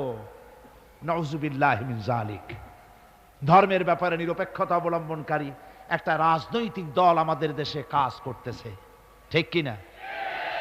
ধর্ম নিরপেক্ষ মতবাদের সপক্ষে তারা কোরআনে কারীমের আয়াত বলে। তারা বলে মৌলভী সাহেবরা কি বুখারী পড়ে নাই? বুখারীর মধ্যে আছে লাকুম দীনুকুম ওয়ালিয়া দীন। আর অনুসারীরা তখন চিন্তা করে, বাপরে আমাদের নেতি খান বুখারীও পড়ে, আজীব তামাশা। লা ইকরাহা ফিদ্দীন, এর মধ্যে ধর্ম নিরপেক্ষতার গন্ধ নাই। সূরাটির নাম হচ্ছে সূরা কাফিরুন। সূরাটির নাম কি? কাফেরেরা বলেছিল, হে মুহাম্মদ সাল্লাল্লাহু আলাইহি ওয়াসাল্লাম, ধর্মের ব্যাপারে আমাদের ভিতরে বড় ঝগড়াঝাটি প্রায় লেগে থাকে, সুতরাং ধর্ম নিয়ে বাড়াবাড়ি না করে আসো, আমরা এক কাজ করি, তোমরা কিছুদিন আমাদের প্রতিমাগুলির সামনে এসে একটু পূজা দিয়ে যাও, আর আমরাও কয়েকদিন তোমাদের মসজিদে গিয়ে আল্লাহর সেজদা দিয়ে আসবো। এইভাবে আমরা ধর্মকে 50-50 ভাগাভাগি করে নেই। কাফেরেরা, তোমরা যার ইবাদত করো আমরা তার ইবাদত করি না, আবার আমরা যার ইবাদত করি তোমরা তার ইবাদত করো না। সুতরাং লাকুম দীনুকুম ওয়ালিয়া দীন, সুতরাং তোমাদের ধর্ম তোমাদের জন্য, আমাদের ধর্ম আমাদের জন্য। তার মানে তোমরা তোমাদের ধর্ম নিয়ে থাকো, আমরা আমাদের ধর্ম নিয়ে থাকি। এটা কি নিরপেক্ষর কথা হলো না পক্ষের কথা হলো? ওই বেওকুফরা তারা মানুষকে বিভ্রান্ত করতে চায়, কোরআনে কারীমের আয়াতকে নাজায়েজ তরিকায় তারা ব্যবহার করে। আবার বলে লা ইকরাহা ফিদ্দীন, মৌলবীরা জানে না ধর্মের মধ্যে বাড়াবাড়ি নাই। কত বড় মুফাসসির এক একজন! ধর্মের মধ্যে বাড়াবাড়ি নাই, লা ইকরাহা ফিদ্দীন, ধর্মে বাড়াবাড়ি। এটা কিসের কথা? এ কথাটা হচ্ছে মুসলমানদেরকে বলা হচ্ছে, অমুসলিমদেরকে বাধ্যতামূলক ভাবে ভয় দেখিয়ে, প্রলোভন দেখিয়ে, ত্রাস সৃষ্টি করে কোন ক্রমে তাদেরকে মুসলমান বানানো যাবে না। ইচ্ছে করে যদি কেউ আসে ইসলামের সৌন্দর্যে মুগ্ধ হয়ে, মোস্ট ওয়েলকাম, তাকে গ্রহণ করো। বাড়াবাড়ি করা যাবে না, ভয় দেখানো যাবে না, লোভ দেখানো যাবে না। এটা হলো লা ইকরাহা ফিদ্দীন। আর এই বেওকুফরা এই আয়াতকেও নিয়েছে তাদের ধর্ম নিরপেক্ষতার ক্ষেত্রে। আমি জিজ্ঞেস করতে চাই, সেকুলারিজম দিয়ে যাদের মন মস্তিষ্ক ভরপুর, সেসব ভাইদেরকে জিজ্ঞেস করি, বিবেক দিয়ে চিন্তা করুন, ধর্মনিরপেক্ষ আপনি কেন হবেন? দুনিয়ার কোন পয়গম্বর কি ধর্মের ব্যাপারে নিরপেক্ষ ছিলেন? আপনি যার উম্মত, আমরা যার উম্মত, বিশ্বনবী তিনি কি ধর্মের ব্যাপারে নিরপেক্ষ ছিলেন? রাসূলুল্লাহ রীতিমতো রাষ্ট্রপ্রধান ছিলেন, প্রেসিডেন্ট ছিলেন। সুবহানাল্লাহ পড়ে। 12.5 লক্ষ বর্গ মাইল শাসন করেছেন। প্রেসিডেন্ট ছিলেন মুহাম্মদ রাসূলুল্লাহ সাল্লাল্লাহু আলাইহি ওয়াসাল্লাম। জীবনে বহু যুদ্ধ করেছেন। এই যুদ্ধের কমান্ডার ইন চিফ ছিলেন, প্রধান সেনাপতি ছিলেন। সশস্ত্র যুদ্ধ করেছেন, মোকাবেলা করেছেন অস্ত্র নিয়ে। শ্রমিক হয়ে কাজ করেছেন, শ্রম সমস্যার সমাধান করেছেন।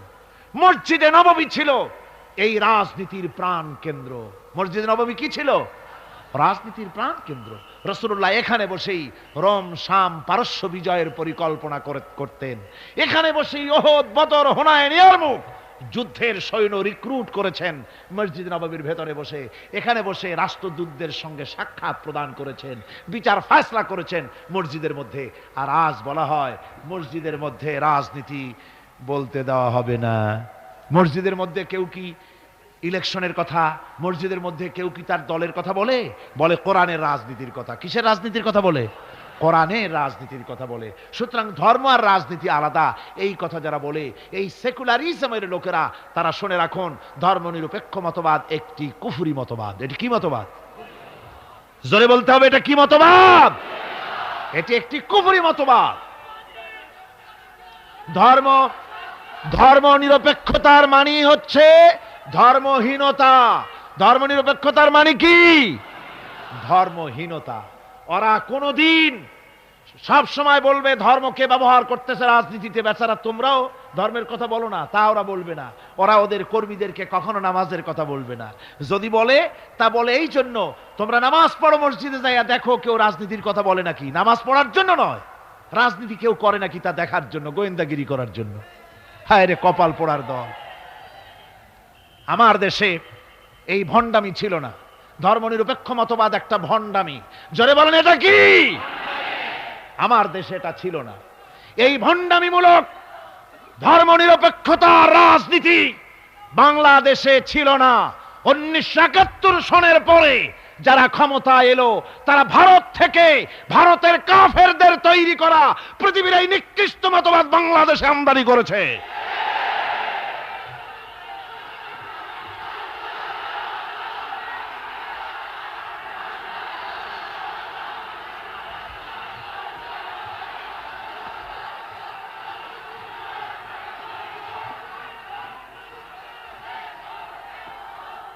আমার মুসলমান ভাইয়েরা,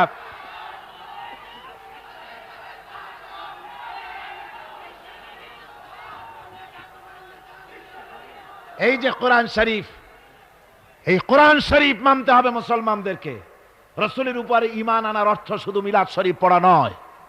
কোন নেত্রী কি বলল তার ধার কোন মুসলমান ধারতে পারে না। মুসলমান ধার ধারবে আল্লাহর আর রাসূলের। ঠিক কিনা? কোন যারা বলেন ঠিক কিনা? ভারতের গোলাম এরা বলে ধর্মনিরপেক্ষতার মানে ধর্মহীনতা নয়। যদি ধর্মনিরপেক্ষতার অর্থ ধর্মহীনতা না হবে, তাহলে 1971 সনের পরে তোমরা ক্ষমতায় এসে বিশ্ববিদ্যালয় সমূহের মনোগ্রাম থেকে ইকরা বিস্মি রাব্বিকাল্লাযী খালাক রাব্বি জিদনি ইলমা এই আয়াত দুটিকে তুলে ফেললে কেন বলো? কোন জবাব আছে? কোন জবাব নাই। সলিমুল্লাহ মুসলিম হল নাম ছিল, মুসলমান শব্দ বাদ দিয়েছে। নাম ছিল সলিমুল্লাহ মুসলিম হল, মুসলিম শব্দ বাদ দিয়ে দিল।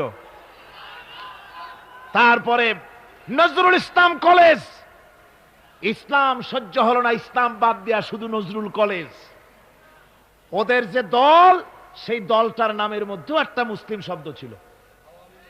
জি, ওদের দলটার নামের মধ্যেও মুসলিম শব্দ ছিল, ছিল না? সেই শব্দটুকুনো তারা বরদাস্ত করে নাই। আমি ওদের দলের নাম নিতে চাই না, আপনারাই বুঝুন ওদের দলের নামের মধ্যে মুসলিম শব্দ ছিল কিনা। হিন্দুদের পা চাটা গোলাম এই দলটি তাদের নাম থেকে মুসলিম শব্দকে বের করে দিয়েছে। এদের কাছে ইসলাম আর মুসলমান সবচাইতে সহ্যের বাইরে। তাই যখন ভারতে শত শত মসজিদ ভাঙে উগ্রপন্থী হিন্দুরা, তখন ভারতের ওই গোলাম দলটি শনি রাখরা ঘুরে বেড়ায়।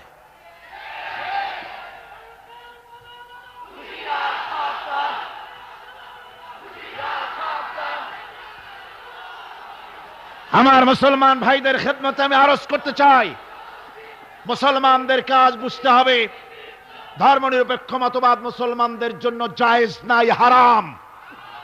দুনিয়ার সব আলেম একমত, এই ফতোয়ার উল্টা কেউ ফতোয়া দিতে পারবে না। দুনিয়ার সব মুফাসসিরিন, মুহাদ্দিসিন, উলামায়ে কেরাম, মুফতি সব একমত, ধর্মনিরপেক্ষ মতবাদ কুফরি মতবাদ। কি মতবাদ? জোরে বলেন, কি মতবাদ? কোন মুসলমানের সন্তান যাকে মুসলমানের জন্ম দিয়েছে ধর্মনিরপেক্ষবাদের আন্দোলন করতে পারে না, হারাম, হারাম।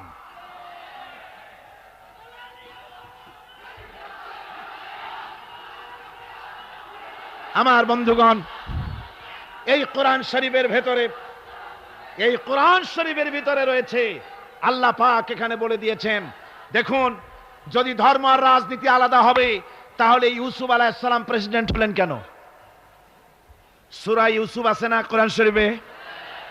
হযরত ইউসুফ আলাইহিস সালাম জেলে গিয়েছিলেন, দীর্ঘদিন জেলে ছিলেন। জেল থেকে বেরিয়ে এসে মিশরের অর্থ এবং খাদ্য দুটি মন্ত্রণালয়ের দায়িত্বশীল মন্ত্রী হয়েছিলেন, আছে কোরআন শরীফে।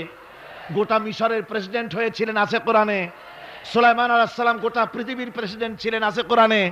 মুহাম্মদ সাল্লাল্লাহু আলাইহি ওয়াসাল্লাম প্রেসিডেন্ট ছিলেন, আছে কোরআনে। সর্বত্র পয়গম্বরেরা রাজনীতি করেছেন। এই দুশ্চরিত্র লোকগুলি ভারতের গোলামেরা, তাদের কথা হলো আলেম ওলামারা রাজনীতি করবে না, ধর্মীয় মাহফিলে রাজনীতি হবে না। বাংলাদেশ তোমার বাপের সম্পত্তি, এমন ভাবে কথা বলে, বাংলাদেশে ধর্ম নিয়ে রাজনীতি করতে দেওয়া হবে না। মনে হয় যেন বাপ, এই বাংলাদেশ ওর বাপের সম্পত্তি আর আমরা ঘর জামাই থাকি।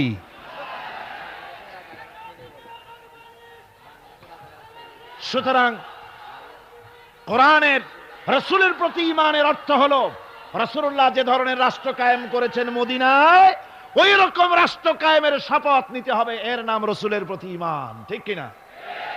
শুধু জামা কাপড় সুবিধা যেটা সেইটা, সুবিধাবাদ জিন্দাবাদ। রাসূলুল্লাহর সুন্নত দুই রকম। সুন্নত কয় রকম? এক ধরনের সুন্নত আমল করা সহজ, আর এক শ্রেণীর সুন্নত আমল করা কঠিন। ঠিক কিনা?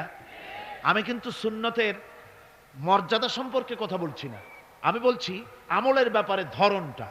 এক শ্রেণী রাসূলের কোন সুন্নতের কদর কিন্তু কম নয়, আকাশ আর জমিন বিক্রি করলেও রাসূলের একটা সুন্নতের সমান মর্যাদা হবে না।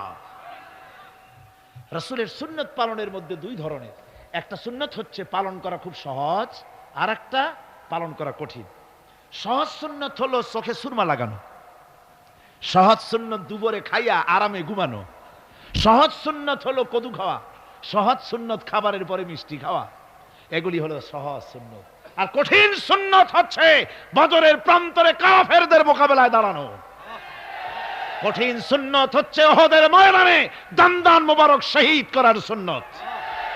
কঠিন সুন্নত হচ্ছে বাতিলের বিরুদ্ধে মানুষের তৈরি করা মতবাদকে উৎখাত করে আল্লাহর জমিনে আল্লাহর দ্বীন কায়েম করার সুন্নত। আমি আজ এই বিশাল জনতাকে জিজ্ঞাসা করতে চাই, আপনারা রাসূলের সহজ সুন্নত আমরা যেভাবে পালন করব, কঠিন সুন্নতটাও পালন করতে রাজি আছেন? তাহলে বাংলাদেশের বুকে ধর্ম নিরপেক্ষতার মুখে লাথি মেরে কোরআনের রাজ কায়েম করতে রাজি আছেন? দুহাত উঁচু করে দেখান। আলহামদুলিল্লাহ, আলহামদুলিল্লাহ।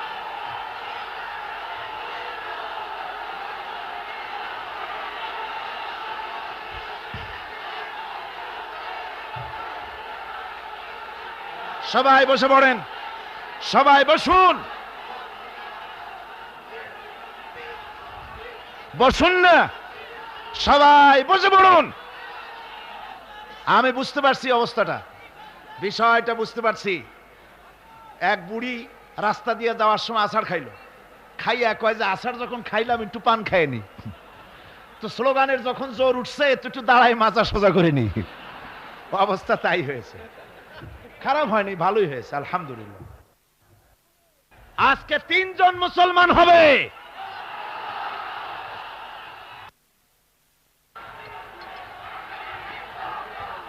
আমার ভাইয়েরা, আলহামদুলিল্লাহ, কোরআনে কারীমের বরকতে প্রতি বছর এই মাহফিলে আলহামদুলিল্লাহ বহুত অমুসলিমরা ইসলামের সুশীতল ছায়ায় আশ্রয় গ্রহণ করেন। সকলে বলেন আলহামদুলিল্লাহ, সবাই বলেন আলহামদুলিল্লাহ। আগামীকাল এই মাহফিলের শেষ দিন। আর কয়দিন আছে? দেখতে দেখতে দিনগুলি সব ফুরিয়ে গেল। আর মাত্র একটি দিন আছে, এত বড় নিয়ামত আমাদের কাছ থেকে বিদায় হয়ে যাচ্ছে। এই নিয়ামতে শরীক হওয়ার জন্য কালকে হবে আখেরি মোনাজাত। কোরআনে কারীমের 5 দিন ব্যাপী তাফসীরের মাহফিলের মোনাজাত অত্যন্ত গুরুত্বপূর্ণ। সেই মোনাজাতে শরীক হওয়ার জন্য আগামীকাল দলে দলে চতুর্দিক থেকে মিছিল সহকারে গোটা শহর যেন মিছিলের শহর হয়ে যায়। কিসের শহর? মিছিলের শহর। গোটা শহর মিছিলের শহর হবে আগামীকাল। আর মিছিল হবে কোরআনের মিছিল। কিসের মিছিল? এক জান্নাতি দৃশ্যর অবতারণা ঘটবে আগামীকাল ইনশাআল্লাহ। আপনারা, আর বিশেষ করে মা বোনদের ব্যাপারে আমার ওয়াদা থাকে, যেহেতু প্রথম 4 দিন তাদের ব্যাপারে কথা বলার সময় হয় না, মা বোনদের ব্যাপারে আগামীকাল আমি আলোচনা করব ইনশাআল্লাহ। বলা হয় নারীদের নাকি ইসলাম অধিকার বঞ্চিত করেছে। ইসলাম নারীকে অধিকার থেকে বঞ্চিত করেছে না অধিকার প্রতিষ্ঠিত করেছে? কোরআন এবং হাদিস দিয়ে আগামীকাল বলবো।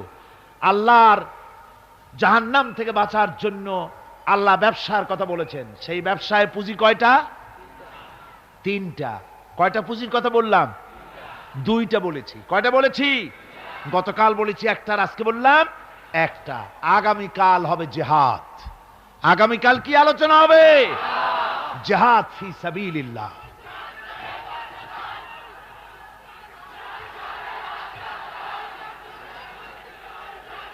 আগামীকাল জিহাদের উপরে গুরুত্বপূর্ণ আলোচনা হবে। মা বোনদের ব্যাপারে আলোচনা হবে, অমুসলিম নাগরিকদের ব্যাপারে আলোচনা হবে, বাবরি মসজিদের ব্যাপারে আলোচনা হবে, বাংলাদেশের ভবিষ্যৎ সম্পর্কে আলোচনা হবে ইনশাআল্লাহ। সে আলোচনায় শরীক হবেন আপনারা। দলে দলে আগের থেকে চলে আসবেন। আর মেহেরবানি করে মাঝখান থেকে হাঁটার নিয়ত করে আসবেন না। উজু করে টাইট হয়ে বসবেন, যাতে আখিরি মোনাজাত করে আপনি উঠতে পারেন। মনে থাকবে তো?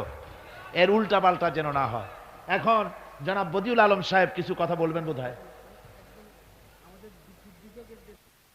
3 জন ইসলাম গ্রহণ করবেন, ইসলাম কবুল করতে এসেছেন। তার মধ্যে 1 জন মহিলা, 2 জন পুরুষ।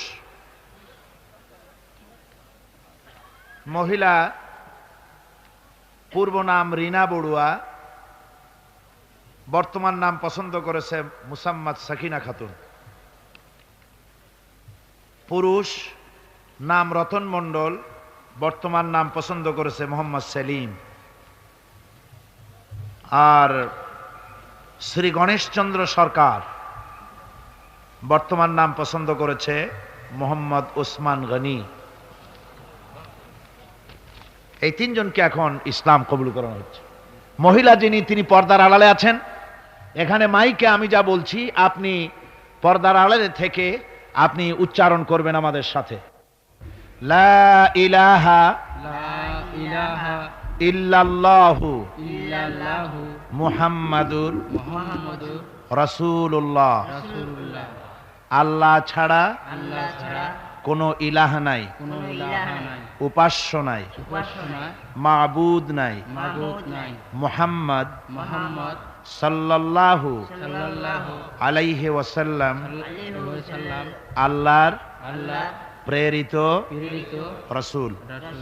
আশহাদু আন লা ইলাহা ইল্লাল্লাহু ওয়াহদাহু লা শারীকা লাহু ওয়া আশহাদু আন্না মুহাম্মাদান মুহাম্মাদান আবদুহু আবদুহু ওয়া রাসূলুহু ওয়া রাসূলুহু। আমি সাক্ষ্য দিচ্ছি আমি সাক্ষ্য দিচ্ছি আল্লাহ ব্যতীত আল্লাহ ব্যতীত কোনো কোনো ইলাহ নাই, ইলাহ নাই, মাবুদ নাই, মাবুদ নাই, উপাস্য নাই। উপাস্য নাই। আমি আরো সাক্ষ্য দিচ্ছি আমি আরো সাক্ষ্য দিচ্ছি মুহাম্মদ মুহাম্মদ সাল্লাল্লাহু সাল্লাল্লাহু আলাইহি ওয়াসাল্লাম আলাইহি ওয়াসাল্লাম আল্লাহর আল্লাহ বান্দা বান্দা এবং এবং প্রেরিত প্রেরিত রাসূল। রাসূল। আল্লাহ আল্লাহ এক, এক, একক, একক, তার কোনো আর কোনো অংশীদার নাই। অংশীদার নাই। সকলকে সালাম দেন। আসসালামু আলাইকুম। আল্লাহর এই দুই বান্দা আলহামদুলিল্লাহ এখন আমাদের ভাই হয়ে গেল। আমাদের কি হয়ে গেল? আমি গতকালও বলেছি, রাসূল পাক সাল্লাল্লাহু আলাইহি ওয়াসাল্লাম বলেছেন, যখন কোনো অমুসলিম ইসলাম কবুল করে তখন আল্লাহ রাব্বুল আলামিন তার আমলের সমস্ত গুনাহ খাতাকে মাফ করে দেন। সবাই বলেন সুবহানাল্লাহ। এখনো দুই ভাই, আর ভেতরে যিনি আছেন যে মহিলা, এনারা তিনজন একদম মাসুম বেগুনাহ নবজাতক সন্তানের মতোই হয়ে গেল আলহামদুলিল্লাহ। এই বিশাল জনসমুদ্রের পক্ষ থেকে আমি তাদেরকে আলিঙ্গন করছি। নারায়ে তাকবীর, আল্লাহু আকবার, নারায়ে তাকবীর, আল্লাহু আকবার। গতকাল আমার কাছে খবর এসেছে যে কলকাতা থেকে, পশ্চিমবঙ্গ থেকে অনেক লোক আসছে এখানে মাহফিলে, সপরিবারেও আসছে। এক ভদ্রলোক, তার স্ত্রী অপারেশন, সে অপারেশন ভালো করে সুস্থ হয়নি, তারপরেও তাদের প্রাণের দাবি কোরআনে কারিমের তাফসিরের মাহফিল তারা শুনতে আসবেই। তার ছেলেরা অযোধ্যায় পড়াশোনা করে, যেখানে বাবরি মসজিদ ভাঙা হয়েছে, মাদ্রাসায় পড়াশোনা করে। তার স্ত্রীকে নিয়ে আসার সময় বেনাপোল বর্ডারে ওই হিন্দু পুলিশেরা তার কাছ থেকে তার পাসপোর্ট, তার টাকা পয়সা, বউয়ের কাছের পয়সা করি সব সিনায় রেখে দিয়েছে। ভদ্রলোকের নাম আলী আসগর। তিনি গতকাল এই মঞ্চে এসেছিলেন, আজকে আসছেন কিনা জানি না। কালকে তিনি আমার কাছে দোয়া চেয়ে চিঠি লিখেছেন, তার এক বন্ধু, তার জন্য আজকে দোয়া হবে। এ ধরনের দেশি বিদেশি বহু লোক এখানে আসে। ভারতের ব্যাপারটা আমাদের গভীরভাবে জানতে হবে। তারা আমাদের ব্যাপারে, আমাদের সংসদে ভারতের বাবরি মসজিদ ভাঙ্গার ব্যাপারে নিন্দা প্রস্তাব গ্রহণ করা হয়েছে, জানেন তো আপনারা? সেই নিন্দা প্রস্তাব গ্রহণ করতে গিয়ে ভারতীয় দালালদের অনেক প্রতিরোধের মুখে এই নিন্দা প্রস্তাব গৃহীত হয়েছে। কিন্তু তারপরে ভারত যে ভাষায় বাংলাদেশকে কথা বলেছে, মনে হয়েছে বাংলাদেশ যেন ভারতের কাছে ভুটান অথবা সিকিমের মতো। এই বেয়াদবির দাঁত ভাঙ্গা জবাব আগামীকাল দেওয়া হবে ইনশাআল্লাহ। বাংলাদেশ তোমার আশ্রিত কোনো রাষ্ট্র নয়। স্বাধীনতা যুদ্ধের সময় কিছু শরণার্থীদের আশ্রয় দিয়েছিলে তোমরা, কিন্তু শরণার্থীদের জন্য তোমরা একটা আড়তদারি খুলেছিলে। সে আড়তদারির সমস্ত খরচ সুদে আসলে তোমরা উসুল করেছো। দেশ স্বাধীন হওয়ার সাথে সাথে বাংলাদেশ থেকে 30,000 কোটি টাকা লুট করেছে ভারত সরকার। এর প্রতিবাদ করেছিলেন সর্বপ্রথম বাংলাদেশের শ্রেষ্ঠ মুক্তিযোদ্ধা মেজর জলিল। তাকে সেই সরকার কারারুদ্ধ করেছিল সেই সময়। আল্লাহ মেজর জলিলকে জান্নাত দান করুন। আমিন। রব্বানা যালামনা আনফুসানা وإن لم تغفر لنا وترحمنا لنكونن من الخاسرين ربنا لا تزغ قلوبنا بعد إذ هديتنا وهب لنا من لدنك رحمة إنك أنت الوهاب رب العالمين। গভীর রাত পর্যন্ত তোমার বান্দারা বান্দিরা দীর্ঘক্ষণ ধরে আমরা তোমার কোরআনের কথা শুনেছি। আল্লাহ তুমি দয়া করে মেহেরবানি করে সওয়াবটুকুন জনাবে মুহাম্মদ রাসূলুল্লাহ সাল্লাল্লাহু আলাইহি ওয়াসাল্লামের রূহ মুবারকে পৌঁছে দাও। সারা জীবন ধরে যত গুনাহ আমরা করেছি আল্লাহ তোমার কাছে বিনীতভাবে মাফ চাই। আমাদের জিন্দেগির গুনাহ খাতা মাফ করে দাও রব্বুল আলামিন। আমাদের মা বাপ যারা দুনিয়া থেকে বিদায় গ্রহণ করেছে, মা বাপের কবরগুলিকে জান্নাতের টুকরা বানায়া দাও। মা বাপ আমাদের যাদের বেঁচে আছে সুস্থ রাখো, ভালো রাখো, ঈমানের সাথে রাখো। রব্বির হামহুমা কামা রব্বায়ানি সগীরা। আয় আল্লাহ রাব্বুল আলামিন, এ বিরাট বিশাল তাফসীরুল কোরআন মাহফিল আর একটি দিন আমাদের সামনে আছে। আল্লাহ তুমি দয়া করে মেহেরবানি করে আগামী দিনটা তোমার কুদরতি নিজাম দিয়া চালাইয়া দিও। তোমার বান্দা বান্দীদেরকে স্রোতের মতো এই বিশাল প্যান্ডেলে সকলকে সমবেত হওয়ার তৌফিক দিও রব্বুল আলামিন। আর যারা তোমার দ্বীনের কথা বলবেন সহিভাবে সুন্দরভাবে দ্বীনের কথাগুলি বলার তৌফিক দিও। আমি দোয়া চাই আপনাদের কাছে, প্রায় প্রত্যেক দিন কথা বলতে হয়, দোয়া করুন কোরআনের কথাগুলি বলার জন্য যেমন স্বাস্থ্য আর কণ্ঠস্বরের প্রয়োজন, আল্লাহ যেন দয়া করে তার এই নগণ্য গোলামকে দান করে। আপনারা দোয়া করুন আওলাদ রাসূল সৈয়দ আব্দুল আহাদ আল মাদানী আমাদের জন্য একটা নিয়ামত, বাংলাদেশের জন্য। আমি গতকাল যখন গিয়েছিলাম তার সঙ্গে দেখা করতে, তার স্বাস্থ্য দেখলাম আগের মতো নাই, ভেঙে পড়েছে, বার্ধক্য তার উপরে ভর করেছে, কখন যেন তুমি বিদায় হন। তিনি বলছেন আমি তো মালাকুল মউতের অপেক্ষা করছি। আমরা তার জন্য দোয়া করি আল্লাহ এই কোরআনের মাহফিল থেকে আওলাদের রাসূল আমাদের জন্য নিয়ামত, আল্লাহ তুমি তারে দীর্ঘদিন বাঁচায় রাখো, তাকে তুমি সুস্থ রাখো, ভালো রাখো, আর যাওয়ার সময় যখন তার হবে খাতিমা বিল খাইর করে দিও। রব্বানা তাকাব্বাল মিন্না ইন্নাকা আনতাস সামিউল আলিম ওয়া তুব আলাইনা ইন্নাকা আনতাত তাওয়াবুর রহিম।